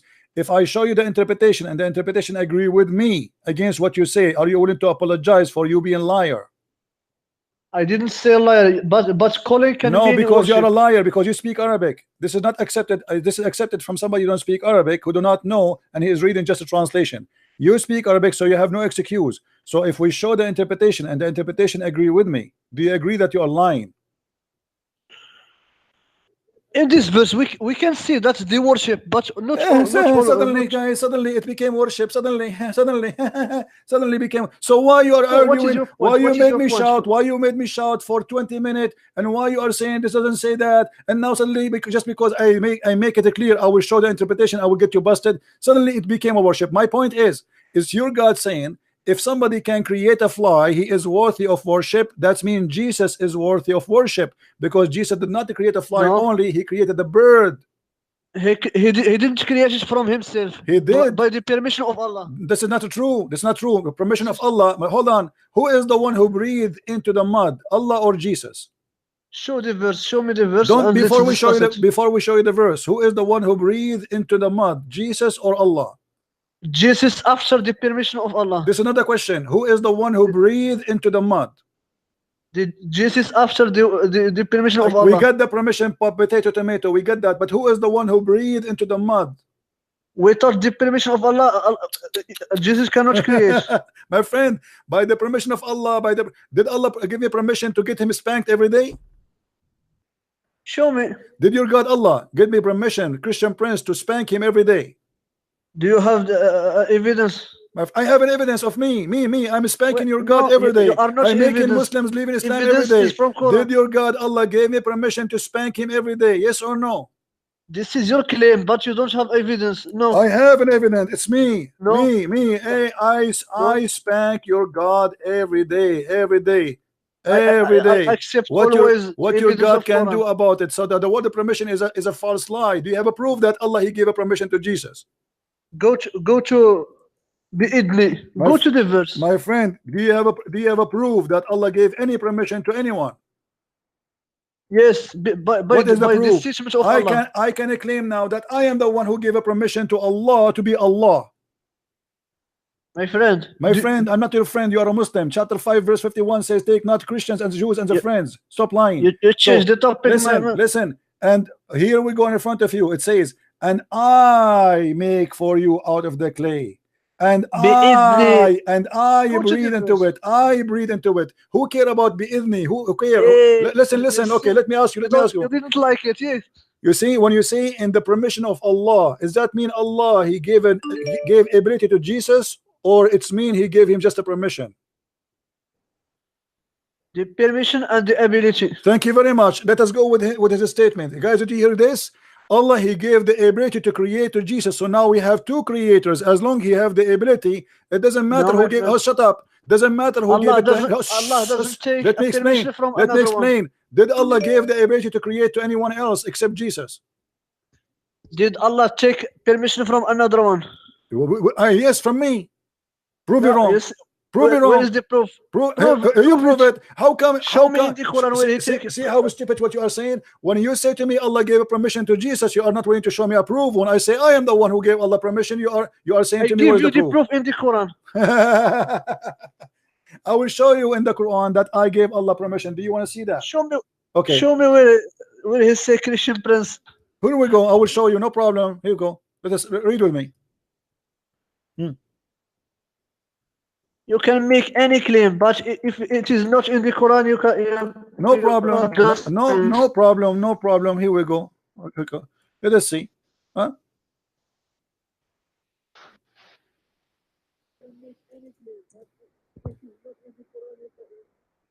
Read for me, please. What is verse saying?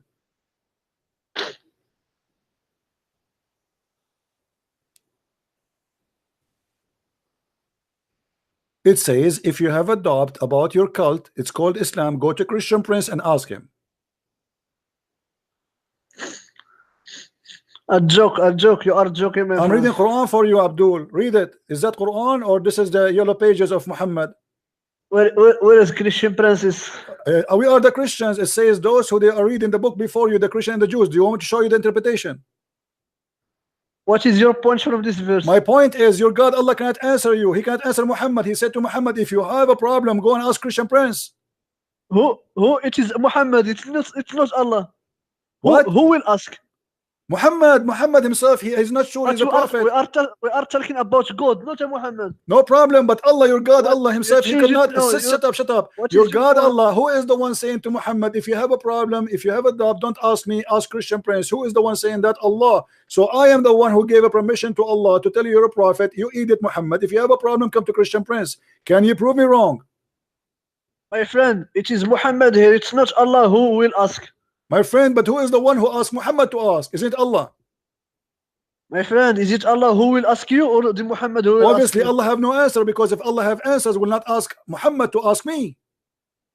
Because you are stupid. Allah will say if. So you are saying That's to me, Do you know what I if? am stupid, but Allah asking doesn't us. happen, Okay, hold on. my friend. I will hold you with your It just words. happened. You just It said, doesn't hold happen on, if. hold on. You Do are you know saying, what is you are saying I am stupid, but your God Allah asking Muhammad to ask me the stupid to guide him. That is the most stupid If. answer ever Do you know heard. what is if?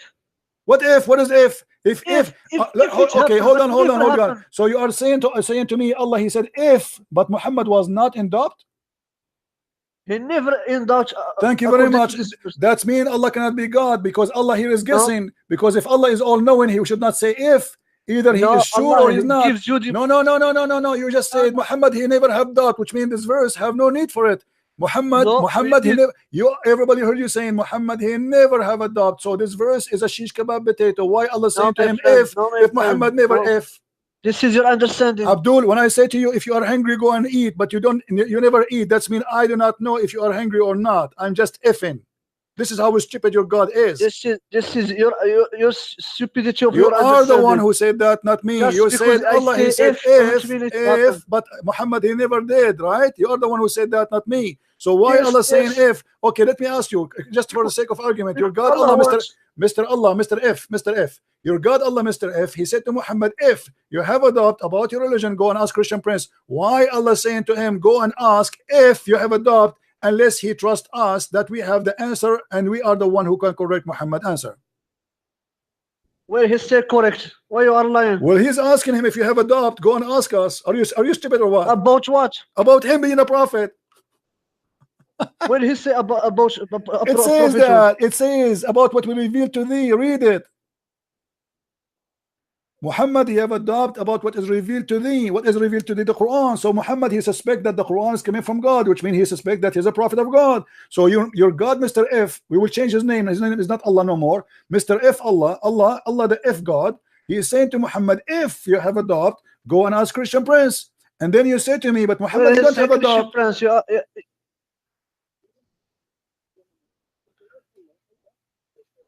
Yes, Mr. F. The word if doesn't mean it my friend, happened. do you want to call Zakir Naik if you wish? I will expose you without okay. Zakir Do you need to call? Do you know call the dad if he is alive?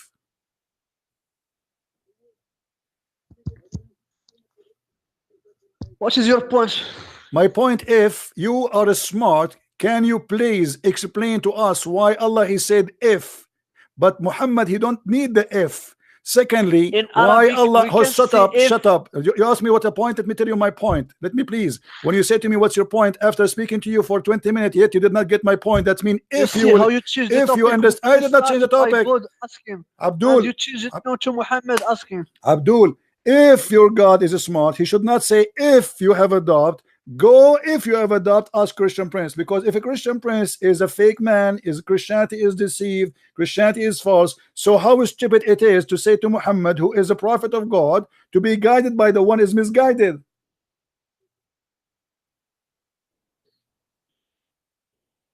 we start this discussion by My friend, saying that Jesus creates, but the see, here we permission. go. Here Now we you go. change Here we it. go. Why you Here- change the topic? Let your dad call me. Now he don't like the topic no more. You are the one who said to me, show me, and now you are saying to me, why you change the topic, you idiot? Aren't you the one who said to me, show me where Christian prince we can find in the Quran? Now he don't like it no more. Why you change the topic? If I wonder if I wonder of. Hello? Hello?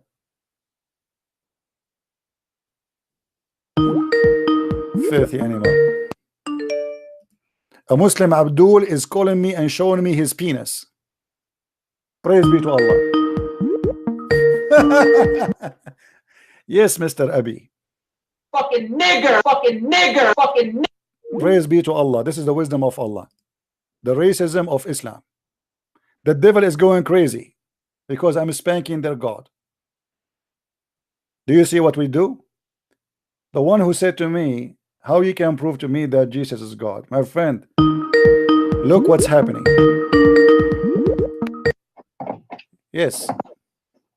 Wow, this Moroccan guy or Algerian guy is really stupid. Okay, are you a Muslim, my friend? No, I left Islam, but Oh, you left this Islam. What Moroccan happened? guy, What happened? Why you left Islam? it's a stupid religion. Come on, to man. me. Don't you want to have in this private part and a lot of women naked? Come on. Yeah. The thing about contract with a telecom company, they will use my private part. Really a good one. But the Algerian guy is truly stupid. So, my friend, why Just wanted to say. you left Islam, my friend? The stupidity. It's a really stupid religion. It's a stupid religion. I agree with you. But how a human being can be so stupid to accept this cult? I mean, brainwashing. Crazy. You got to be the brainwashing, yeah. Crazy. Well, my friend, I'm happy for you that you did you leave Islam like long time ago or after watching my videos? I mean, watching your videos definitely helped me. All right, that's wonderful. Definitely, yeah. All right. Well, I'm happy Yeah, I for want you. to thank you for your work. Thank you very And much. keep exposing those Abduls. Thank you very much. Thank you. Take care. And to that Algerian guy, says just what the kelp. I think he's a Moroccan. I think. Yeah, it's Moroccan. Yeah, Moroccan. Yeah. We know Moroccan are hot-headed people. Well, so yeah, you know, there's good people and bad people everywhere. We can't say, but he is. You know, I don't blame him. He's trying to defend his God, but as you said, he is being stupid. You know. Let him try, but at the end, I don't see him as a Muslim. Yeah, he's a true Muslim actually. The true Muslim is the one who lies as much as he can. Yes, yeah. Let's see how long he lasts. All right. Let's see how long. Let us see. Thank you very much for calling, my friend. No problem. Take care. Keep it. All right. Do we have any Muslim here? If Allah, he said to me, if you have adopted, if go and call a Christian prince, if what an if, what a unique if. Call me only if you are a Muslim, please, or an ex-Muslim.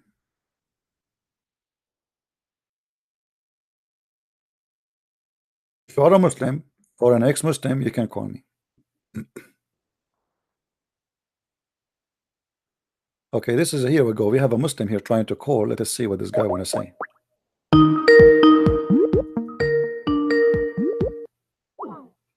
He hang up. How brave. You Christian, you have nothing to say about the prophecy about Romans being defeated. Okay, let me get you busted with this. You see, my friend, when the Muslims they say about the Roman being defeated, this is a prophecy. This is proving to me that you Muslims, you do not know even what the prophecy mean. Hold on, please. Let me show you how stupid that chapter about the Roman, and it is a false prophecy.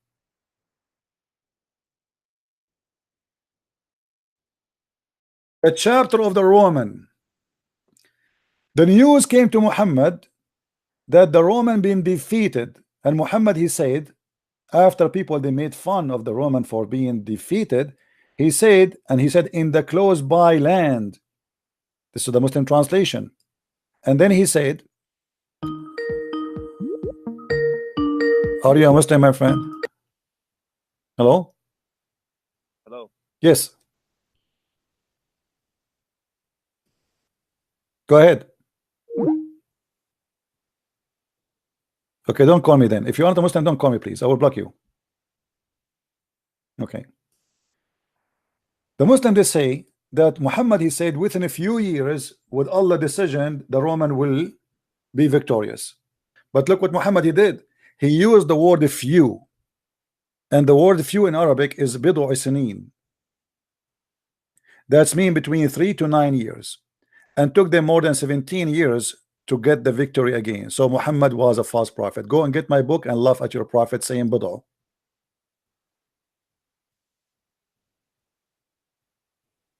And by the way, they were not even being totally victorious until almost 20 years after.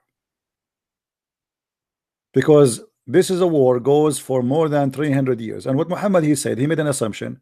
Well, those Roman and the Jew and the Persian, they are fighting for more than 300 years. Sometimes the Roman win, sometimes the Persian win. So okay, they made fun of etc. So let us say that those they will win in a few years. But Muhammad was a failure when he said that. Same time, you will notice here something. Muhammad he said something stupid in this verse. Anyone notice with me what is additional to few years in the verse is a stupid? Who notice? Who noticed that there is something extremely stupid there?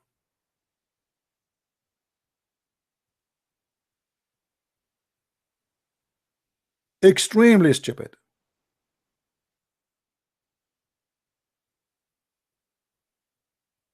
The believers will be rejoiced. Thank you. So people who they are learning. So guys, why the Muslim will rejoice if the Roman they win? Isn't Muhammad a few years after he decided to attack the Roman? Because they are disbelievers. So why the believers will rejoice? Because at that moment Muhammad was playing to be Christian. So they were making fun of him. Where is your God? The God of the Roman, the God of Jesus. How the Roman they are defeated. So Muhammad he answered them, and you can read the interpretation.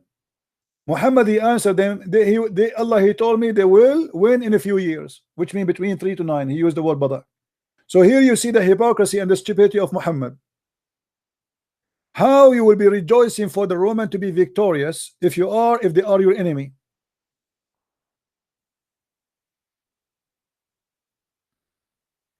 If this is a prophecy, what is a stupidity is? Don't call me buddy. I told you don't call me if you are not a Muslim. Let me block you. Some people are really weird. I just told you, you told me in text I'm not a Muslim. I said don't call me unless you are a Muslim. And you keep calling me.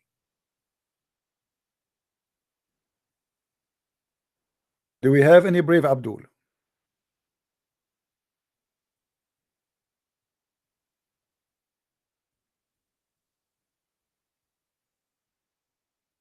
Any beautiful Abdul?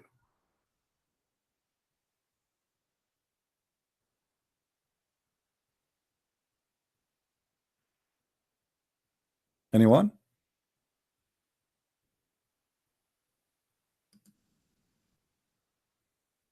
Who is next? This is the most silly, stupid religion. And if you are a fool, anyone can convince you with anything. But I cannot find in this cult anything really truthful. You see, as an example, Muhammad he made a prophecy. As long as we are talking about the Roman, shall we talk about the Roman? Guess what Muhammad he said about the Roman? He said that the Roman before the judgment day they will be the major number population in the world. What?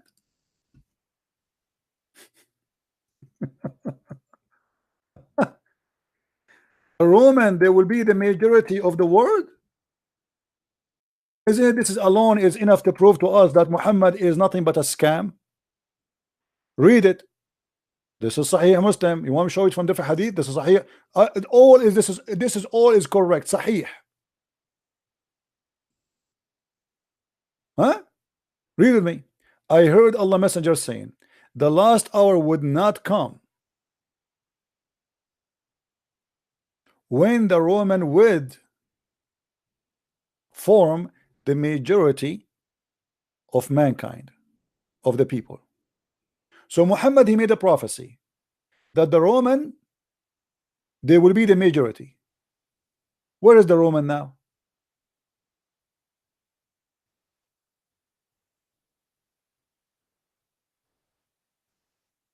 Huh?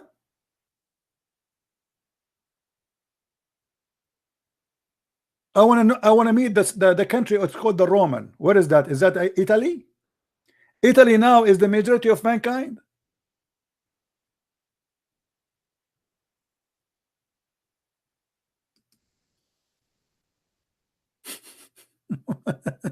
You want to talk about the Roman?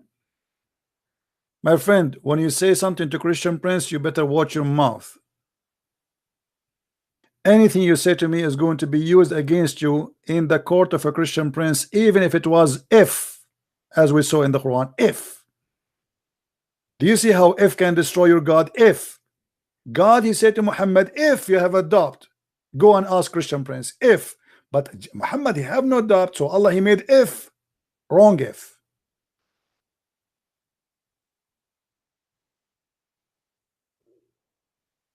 Shut up, I talk too much. I am here to talk and you are here to listen, Abdul. That's how stupid you are. I mean, how stupid of you to listen to me if I talk too much and you complain about me talking too much and yet you are listening. Look like you are from the if nation. Do we have any Muslim here? Who is a smart Muslim? He wanna come to us with if. The Abdul who called me and he's showing his penis. I mean, glory to Allah, my friend. Glory to Allah who made you have a penis like a donkey. And by the way, it was hard to see. I was looking like, what is that? Is that a little pen or something? But it's a penis. I thought it's a frog doing something. Do we have any Abdul?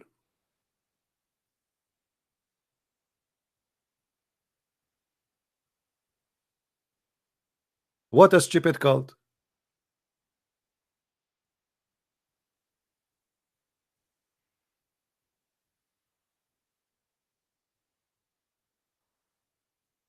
Do you see why Muslims leave Islam, my friend?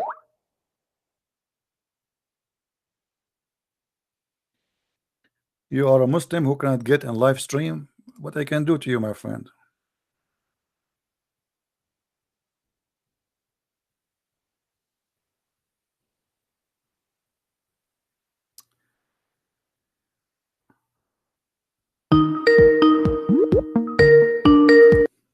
Hello? Hey, Christian friends, I'm back. We have told Yes. a lot. Okay.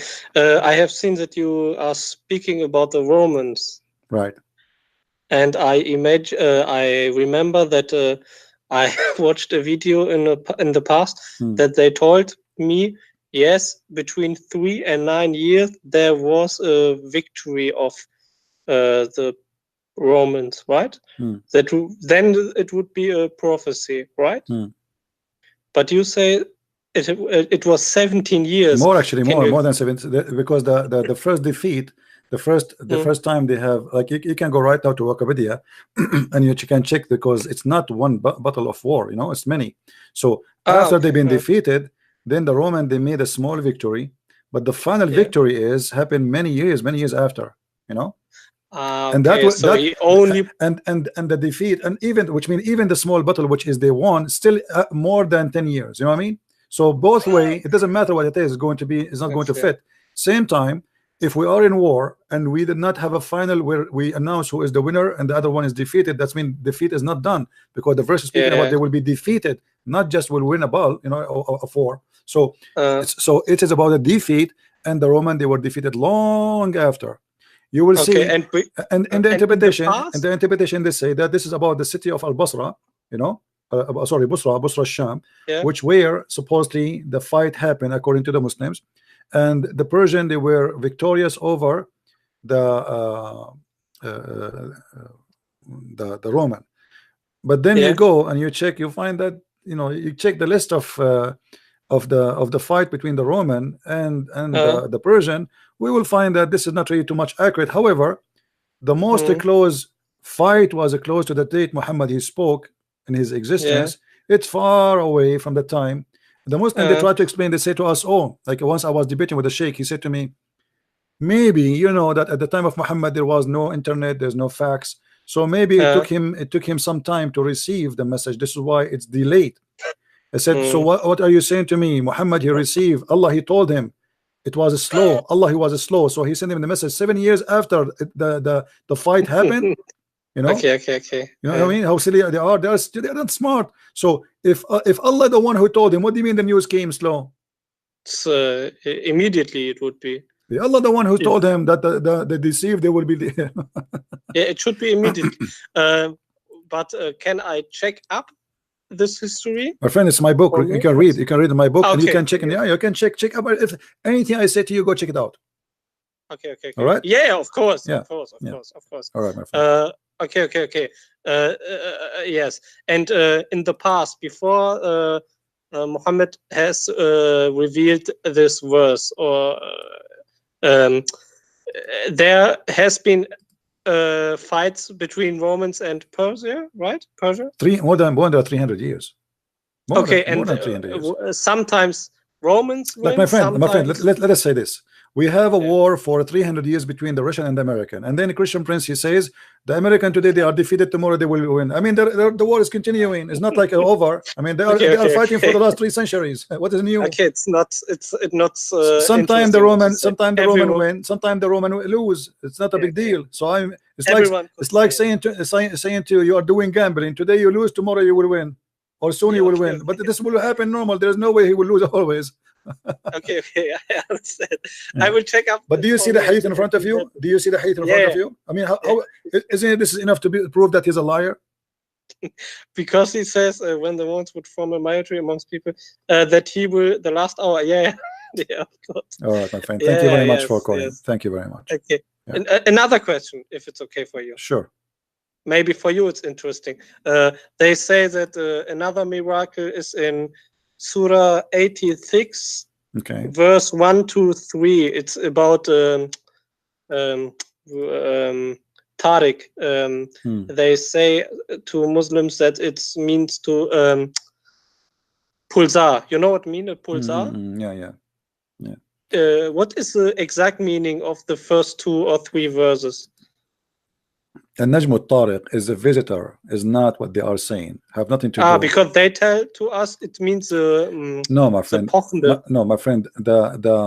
This is a star. The Arab, they call him a Tariq because he is a star who visit them in the middle of the night. It is not what they say. It's the morning star too. So at the same time, why Allah he swear by the sky and this is star? What is the business of Allah, right? So have nothing to do what the Muslim try today to make it look like. If you read the interpretation of the Muslims made for centuries, nobody came with this, but today they try to apply science into it. But as long they are saying this is a science, isn't it in the same chapter, which is a very small chapter, chapter 86, verse number 6 and 7 says that Allah he make the gushing fluid of the women come from the backbone of the man and the ribs of the women? Ist aus sich ergießen Wasser erschaffen, das chapter 86, verse number 6. Let me go there. Verse number 6 and verse number 7. This is verse number 6. Let us go to the interpretation. Yes. Do you see it? And then Allah explained, saying, He created you from gushing fluid into the womb of the woman. And then verse number 7. What is that gushing fluid?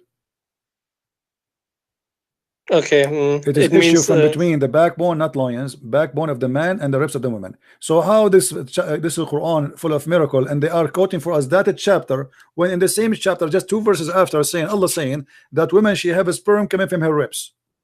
Okay, enough for me. Okay. Yeah, but women, by the way, Middle Eastern women, they are different from Western women. Just to let you know, our women in the Middle East they have breast testicles. What do they have? Breast testicles. What means testicles? Yeah, they don't have boobs, they have balls in their chest. Thank you, my friend, for calling. All right. I have to. All right. I mean, this is how stupid this religion is. Who in the world want to believe that women have a sperm? First of all, women don't have a sperm. Secondly, since when women have a sperm coming from the location of the necklace, not only the ribs? This is God. And not only that, here they fabricate the translation. They say the loins of the man. It's not the loins of the man. It is the backbone. Hello. Hello. Is it Yes. Christian Prince? Yeah. Yes, my friend. Go ahead. Oh, thank you for answering my call, mate. Okay. Ex-Muslim here. I need to ask you a couple of questions. Okay. Okay. Do you know Muhammad's father? His name was Abdullah. Yeah. Right. That's the Muslim claim. Okay. All right. Okay. Because I was wondering if Muhammad introduced Allah, then who was this Abdullah? You So see, I was, in the Middle East until now, if somebody is unknown by name, we say Abdullah Fulan. I don't know if you speak Arabic or not. So Abdullah No. Fulan, which means unknown, slave of Allah. Yeah. Okay. Muhammad was a son of unknown man. Okay. So they call him the slave, the son of the slave of Allah, because the Muslims agree that the father of Muhammad, even Muhammad, he says, my father and your father in hellfire. Okay. So if Muhammad, he is the slave of Allah, how he will go to fire? You know what I mean? Yeah. If I am, my name is a slave of Allah, and then I say, Muhammad, he says, a man, he came to him, the story as the following. A man, he came to Muhammad. I don't know if you can see the screen. Do you see it? I see it, yeah. Okay. So a man came to Muhammad and he said to him, where is my father? Muhammad, he said, your father in hell. The man, he turned his back, he's upset, he's sad. So Muhammad, he continues saying, hey, by the way, your father and my father in hellfire, so we get company. All right. So how Muhammad is the slave of Allah, but yet his father in hellfire? Makes sense. Right. Simply, Muhammad is a son of unknown father. Even in Islamic books, it says, and you can read that in my books, you will see that Muhammad was born 4 years after his father's death. Have you ever heard of somebody born 4 years after his father's death? Doesn't make sense, no. Do you know what is the period of a woman being pregnant in Islam? What is it for 4 years? This is the lowest number it can be, actually. Some of them, they say even up to 10 years. Wow. Yeah, like depend in who is the one interpretation you are reading from. But if we go, I can find. I don't know. You don't speak Arabic, do you? No, I don't. Okay.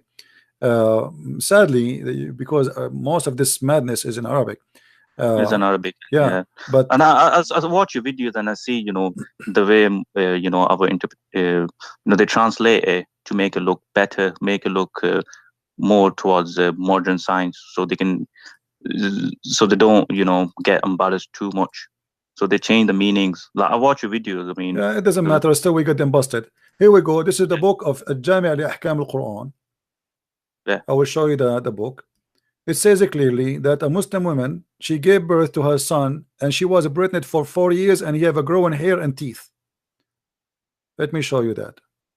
Have you ever heard of somebody, she was pregnant for 4 years? Simply just to cover the shame of Muhammad. They claim that he is the son of etc. from a noble family, etc. So they have to fabricate stories, and here we go. Okay, let's see. All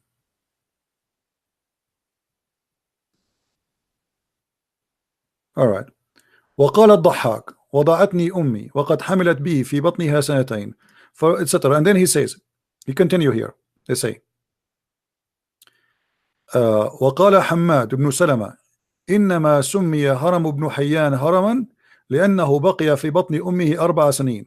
The guy Hamad, he said, Hamad the son of Salama, he said that the guy, his name called Haram, which means older, bin Hayyan, because simply he was inside his mother belly for 4 years. All right. And then he says, وقال عباد بن العوام ولدت جارة لنا ل4 سنين غلاما شعره إلى منكبي. Our neighbor, she gave birth to a boy, and his hair was growing down to his ass. Oh, sorry, to his shoulder. Sorry, to shoulder, منكبي. Right. And there's tons of reference. Ibn al-Arabi as an example. So you will see everyone giving you a different date, and they go, and all of them, they agree that a woman, she can be pregnant up to 10 years, and even some, they say even more than 10 years. This is why look at this here, story here. Let me see if I can find this story in English. Let us see. All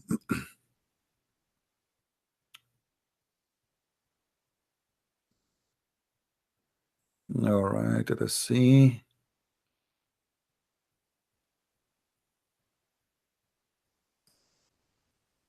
I don't think we will find this in English, but we can try. No, we cannot find it in English, but no problem. This is the book of Sunan. This is the book of Sunan ad-Duraqi. Sunan ad-Duraqi. This is the book. Muslims can watch and can see. Here we go. Al-Imam al-Hafiz ibn Ali ibn Umar ad-Duraqi. Okay. He died in the year 385 after Hijrah. Go back. This is the hadith in front of us. The women, here we go.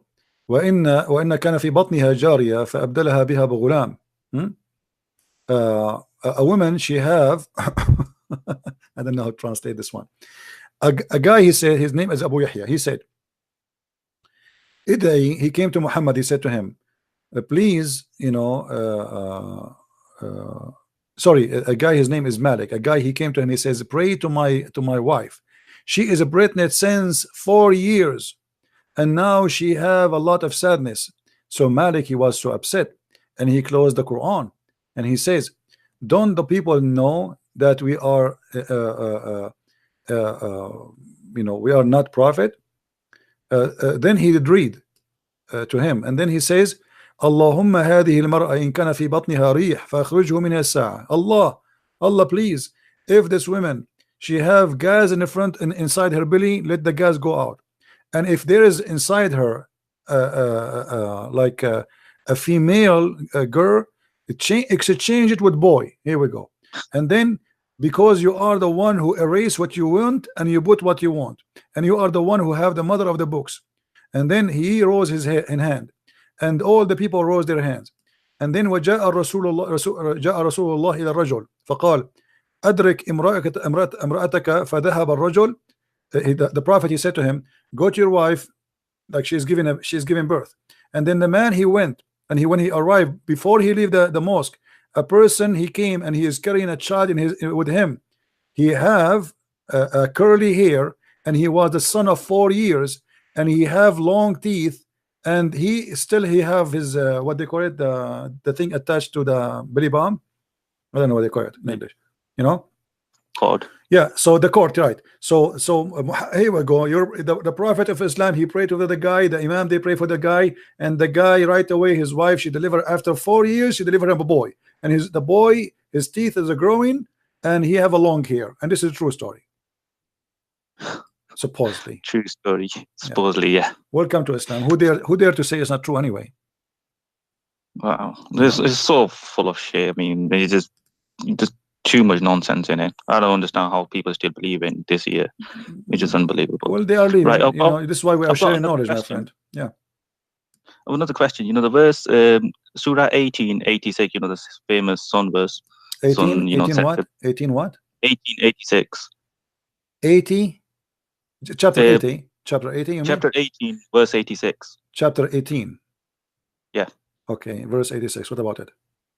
Yeah, you know the way they claim, you know, the sun sets in muddy water. Yeah. You know the word wajada, it been used twice in that verse. Is that true? Yeah. Well, wajada here mean he found it. Is it the same wajada? Yes, wajada. Wajada is a word mean he found it sitting in murky water. He found it. The Muslim, they say this is how it appeared to him, but it says wajada, and wajada mean that he found it. It's Allah is reporting. It's not the guy is talking. Allah saying he found it. So how, you know, it says actually here, if you read with me, حتى إذا بلغ مغرب الشمس وجدها تغرب في عين حمية ووجد عندها, and he found next to it people who they say to him, etc. Yeah, because you know they translate, you know, the second part as if, you know, he found it, and you know the first part as it appeared to him. So they change the meaning to, no, you this know, is just the first translation. Where is the word appear? Where the word appear? Not here. I mean, the translations I've learned. I know, but they are lying. They are trying to, because people are laughing. This is obviously cannot be from God. But as you see, Muslims for centuries, nobody says. It says here clearly, and he till he will reach the setting place of the sun, where the sun set, he found it sitting in a muddy spring. And hold on, even if the Muslim try to avoid that, what they will do with their prophet, because their prophet, he cannot keep his mouth shut, because their prophet, he explained the verse. Yeah, the hadith there. Yeah, it clearly says that it's in. He says that water. in a murky water. So when the Muslims say such a thing, you know, they assume that you are an ignorant. You do not know how to reach out. I brought that up in front of another Muslim, and he goes, "No, this thing is going to happen in future." I was like, "What do you mean it's going to happen in future?" Yeah, do you see it? Here we go. This is Muhammad. This is Muhammad saying translation of what Quran says. Yeah, this is Muhammad saying that he was Abu Dhar. He said, "I was sitting behind the Messenger of Allah, who was riding a donkey while the sun was setting. He asked, 'Do you know where this set?' Speaking about the sun. I replied, 'Allah and His Messenger knows best.' And then he said, 'It's set in a spring of warm water.'" Yes. So how they can say which clearly agrees with what Quran says. Yeah. Yeah, but they will say this is a fabricated hadith anyway. Is it actually fabricated? I mean, on Muslims' principle, I mean, is it actually fabricated or is it sahih? How they can say it's all of this is sahih, my friend. Sunan Abi Dawood is a sahih, authentic book. The sahih in Islam is 6 books. And here we go. Read with me carefully. It says sahih in chain. Do you see it? Yeah, it says sahih in chain, but it doesn't say the grade. But it doesn't matter because the whole book actually, there's not even, this is a new, Albani is a new guy. Who is an Albani anyway? But they try to defend their prophet, and they start saying, okay, this is, we will take it off. If you read even the book of As-Sirah by Ibn Ishaq, from the beginning he said, anything that not fit with our prophet, we delete it. Who are you to delete it? Does not fit? Yeah, you know. So just today, you know, I don't really let my friends know that I'm an ex-Muslim, but I was just talking to them today and asking them, okay, what if Quran says this and Hadith says this, you know, completely opposite? They say, my friend said, oh, we throw everything out. You know, if it doesn't go with Quran, we throw it out. That's false, because like, as an example, just to show them that this is a lie. What about the Quran says you do mut'ah, the Hadith says you don't do mut'ah? Which one they follow? Yeah, I watched that video as well of yours. See, I mean, there's so much information that you provide is unbelievable. And you know, do you think the proper Muslim imams, you know, who actually read Arabic, who can actually understand Arabic, you know, do you think they all know this stuff and they still carry on following you, or they just faking it because they have no choice? Well, there's a lot of people leaving Islam anyway, you know. But as we said, not everybody he listen, he say I left Islam.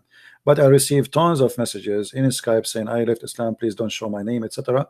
Don't speak about me. And people they call, even like the one who called just before you, he's an ex-Muslim, and you're an ex-Muslim too. So yeah, a lot of people leave. But you know, you know, how we know how many? No way we will know. But obviously there's no way a human being, he have a little brain, he will stay in this cult. Yeah, I mean, it's just so many things in Islam, man. It just boggles your mind. Like, how can one believe in this nonsense? Yeah, like prophet going up this, you know, on a wing. And you see, when somebody speak Arabic, like I don't know, you were listening from the beginning. When the guy he called me and he said to me, "Show me where Christian Prince," and we showed him if. This if alone is enough to prove Allah to be false. Yeah, just if. I just joined like 5 minutes ago. I mean, okay. Go later. You can listen to the whole thing, and you can. I'll watch it again. Once your life finishes. All right. I'll watch it from the beginning. Thank you for calling very much. Feel free to call me again anytime you wish. Thank you. Thank you. Bye bye. All right, guys. I think for us it's time to go. I know there's 1,100 something people they are watching, but it's still, you know, this topic is endless. But this is the best thing about what we do here. This is a free school, and what you learn here you will never learn anywhere. As you see, we show you on the screen. I never say something without proving the proof.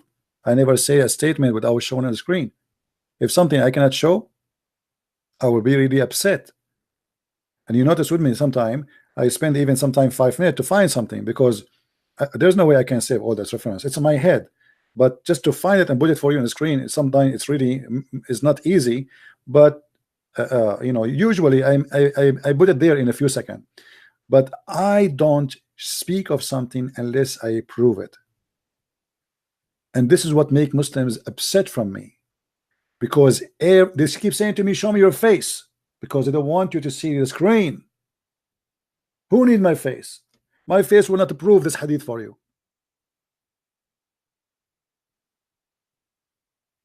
You know what I mean? Show us your face. It's an excuse so they will not come close to me. And those who they claim to be scholars, they keep their career, because here is a career ending. Not a guy like Hijab, he do mockery of people. Hijab yesterday, they said the Christian prince was making fun of me. Hijab, he said, Christian prince, he have a problem with niqab. Niqab. He's hiding behind the veil. But the idiot, he forgot that his God himself is behind the veil. And not only that, the irony is that Muhammad Hijab himself, his last name is Veil. So if veil is a shame, I wonder why your people call you Muhammad behind the veil. Is that because you men who they are from this family, they force you to wear a veil because you are not man enough? Isn't it funny to say and to make fun of veil? Christian prince is speaking from behind the veil when your last name is Veil. Are you certified stupid or what?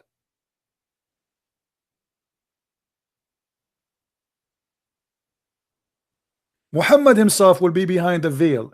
Your God Allah is behind the veil. Muhammad said that his God never spoke to anyone except from behind the veil. Chapter 42 verse number 51. And not only that, Muhammad Hijab, he said, you know what, maybe he does not even exist. Why? Because I speak from behind the veil. Well, that will go to your God too. You just prove to us that you Muslims don't believe in Allah because he is behind the veil and maybe he is not exist. And you are the one, everybody can go and watch the video. You are the one who said maybe he does not even exist and maybe he is not even a human. Not me who said that. Go watch it. This is how silly, this is how trashy they try to insult in order to avoid debating me. But my friend, whatever you say to Christian prince is going to be used against you. I am a Christian prince, and my Lord, he made me prince. And your religion and your cult is being defeated every day.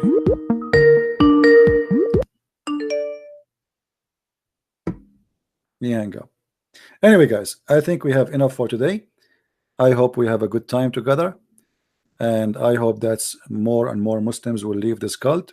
And please download my videos, share them, and don't forget to subscribe. Invite your friends, tell your friends, share knowledge with your friends. Don't be selfish. What you learn here, share it with people. And I advise you always to take notes. Download the videos, because later maybe the video will not be found. And one day I say something to you, you say, oh, where we can find this now? I don't know where to find it. Don't call me.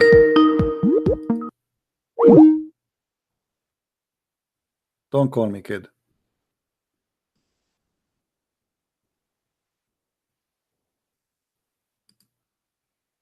You want to show me your penis again? First time it was very hard to find where it is. So now are you going like, did you make a surgery? Imagine how filthy. They are trying to prove me wrong by calling and opening their camera, showing their private part.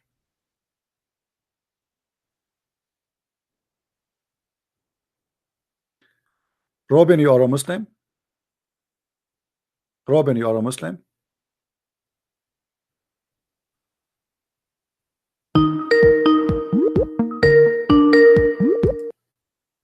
Hello?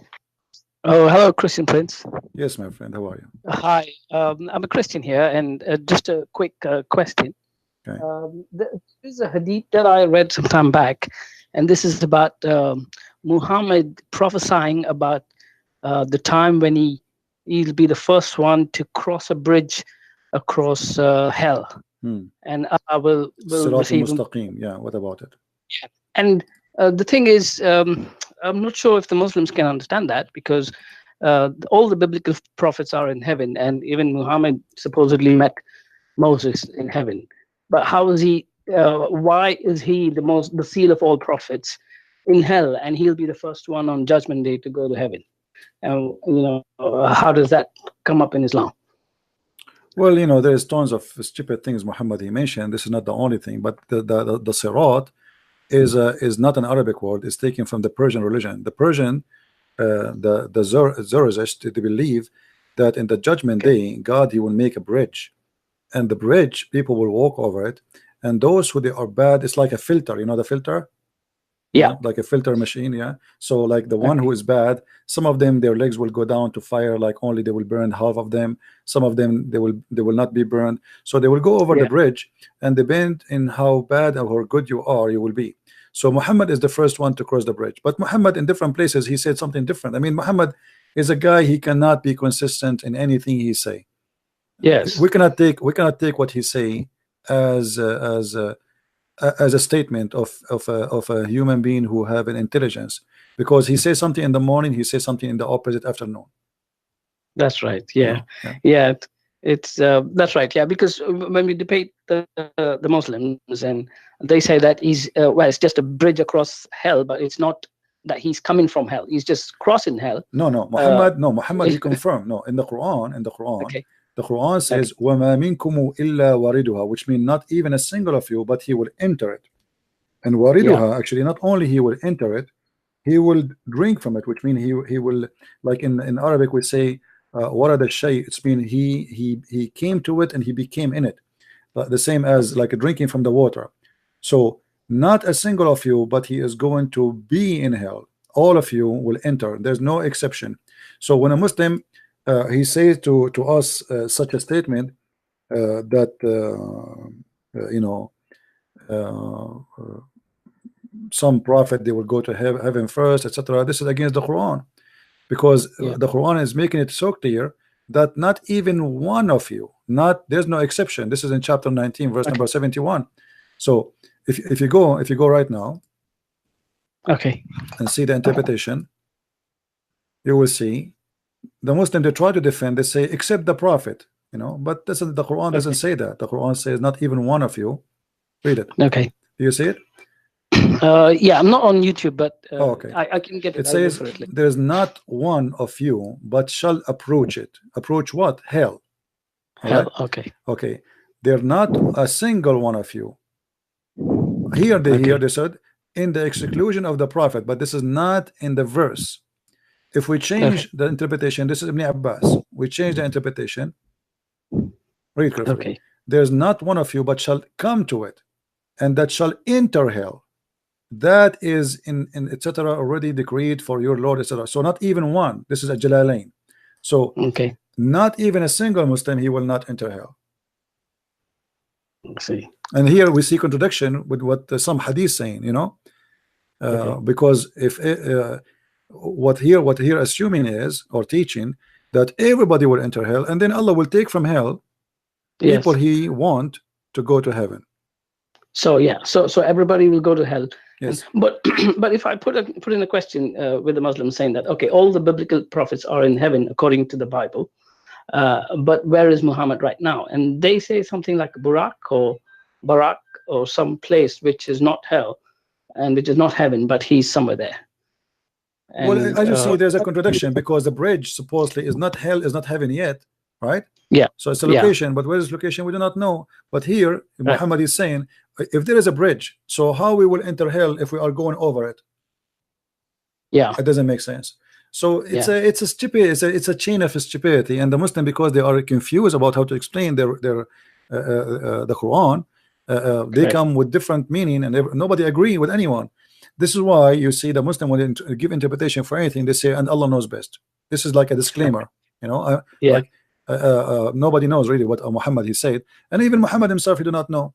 Even the Quran says in chapter 3 verse number 7 that nobody knows really what the Quran means save Allah. So that makes a bad argument, because why would Allah even give in a book where no one can understand except him? So what's not the only whole purpose? that, especially after he said in the Quran that we made it clear. Yeah. You know, how you say we made this book clear, and then we need 10,000 interpretation, and after the 10,000 interpretation we don't understand what it's trying to say, you know. Correct. Yeah. All right, it's really stupid. Thanks very much. Thanks for your info, and keep up the good work. Thank you for calling. Thank you. Cheers. Bye. All right, guys, I think we are done for today. And for those who they are saying they are Christians, okay.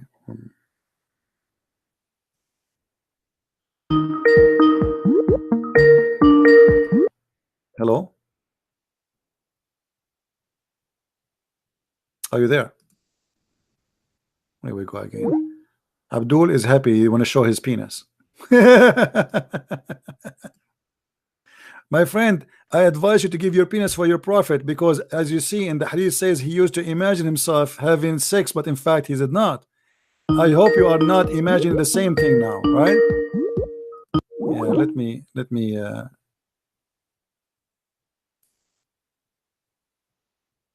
okay.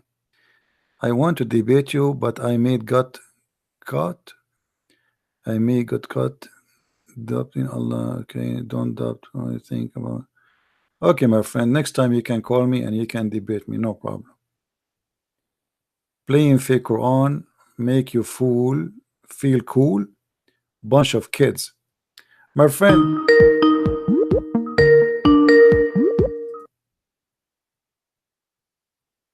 hello? Hello? Yeah, I'm an ex-Muslim. Oh, you're ex-Muslim, okay. Yeah.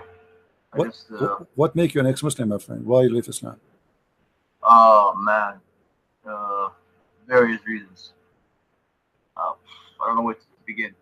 I'd say there's like the story of this.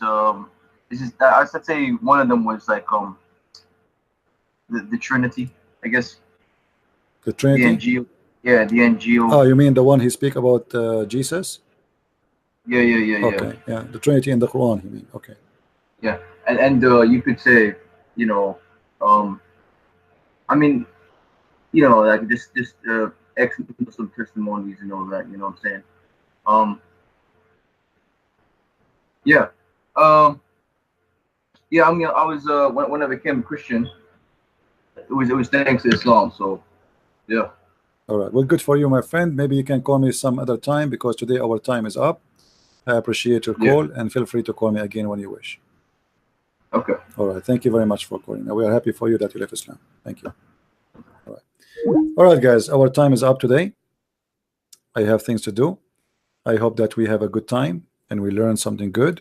And I'm happy to see more and more Muslims leaving Islam. Trust me, we don't hate you. Our Lord, the Messiah, our Savior, He ordered us to love every one of you. But in the same time, we love the good of you, not the evil. We don't love evil, and we are not approved to love evil. And we are not in love with evil. We are not in love with killers and criminals. We are in love in the good of God on you. So let the good of God on you work on you.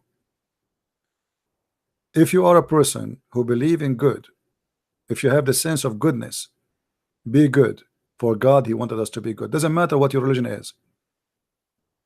If you are a Muslim, try to be good and ask yourself how you can be good but yet you are a Muslim. How you can believe that you should hate everybody around you but yet you can be good. My Lord, He brought the good of me and the good of Him. He said to me, love your enemy. Bless those who they are cursing you. The Muslims who they are calling me, cursing me, doing stupid things for me in Skype, I cannot curse you. Even though what you are doing is stupid, I feel sorry for you. You are not insulting me, my friend. You are insulting your own. You are insulting your own kind, your family. When you are a person who show his penis, suppose you think you are insulting me. That is showing me that you are equal to a donkey. Donkey, he don't hide his penis. Same as you. So be happy with you being a donkey, not a human. We are a human. Thank you very much, everybody. May the Lord bless you. And until we see you soon again, maybe tomorrow, Christ is Lord and Islam is false. And this is a Christian Prince was with you for today. See you soon. Bye-bye.